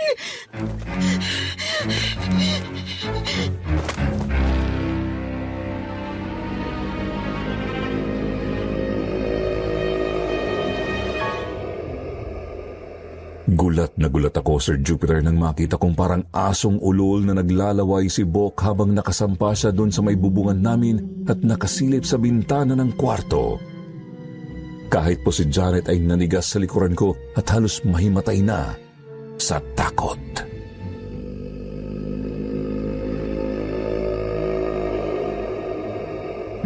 Pare, umalis ka na! Umuwi ka na sa inyo! Natatakot na ang asawa ko! Bakit ganito ang nararamdaman ko, pare? Bakit kapag tinitingnan ko ang tiyan ng asawa mo, nararamdaman kong parang naggagalawan ng mga bituka ko sa loob ng tiyan?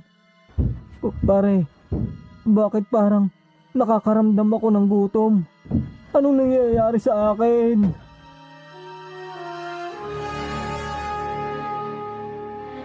Sa sinabing yun ni Bok, nakumpirma ko na agad ang hinala ko, Sir Jupiter. Ganun-ganun nga ang sinabi sa akin ni Lola noon. Ganun daw talaga ang magiging epekto sa tao kapag nakakain ka ng putahe o inuming hinaluan ng laway ng aswang. Yung laway na nakakahawa, Sir Jupiter. At sigurado akong nandun yun sa tira-tirang laman ng baboy na ginawang kilawin ni Bok. Bok, hindi kapitbahay ang tumira sa mga alaga mo kaninang madaling araw. Sa palagay ko, pare, aswang yun. At nahawa ka sa laway na naiwan doon sa laman ng baboy.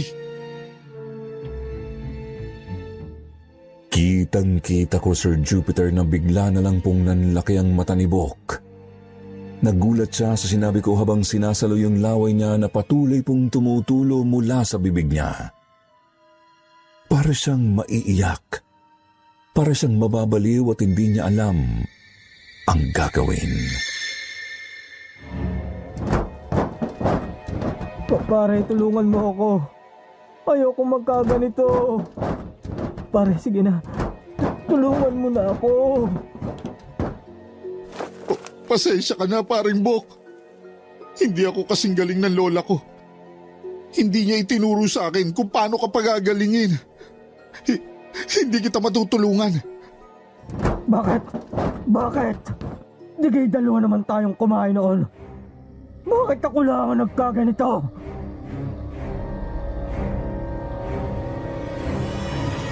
Hindi po ako sumagot sa tanong ni Bok.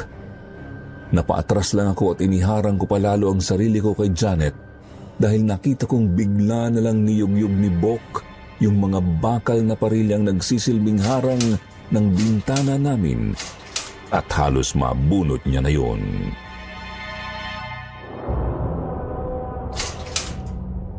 Pare, akala ko kay kaibigan kita. Bakit ayaw mo kong tulungan? Kung ayaw mo kong gamatin, pare, hayaan mo na lang akong ibsan ang gutom ko. Sige na. Pare, ibigay mo na sa akin yung hinahanap ng sikmura ko.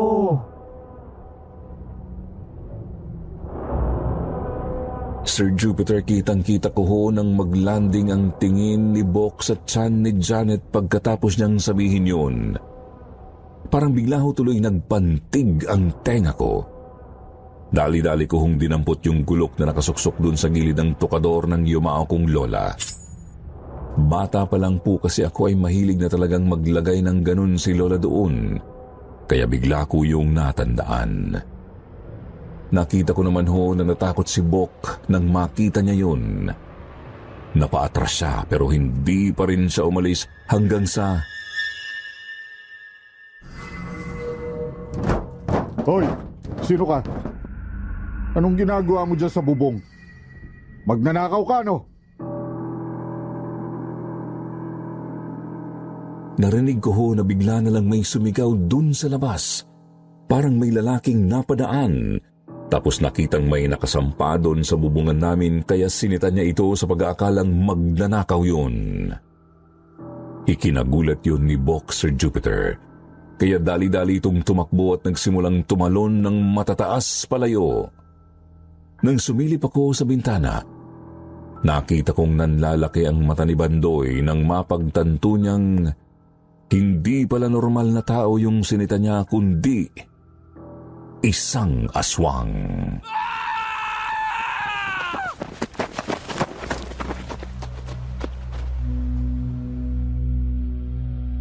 Sir Jupiter, yun na po ang huling beses na nakita ko si Bok sa lugar namin. Pagkatapos po kasi ng araw na yun, bigla na lang siyang nawala. At wala ni isa mang makapagsabi kung saan siya nagpunta.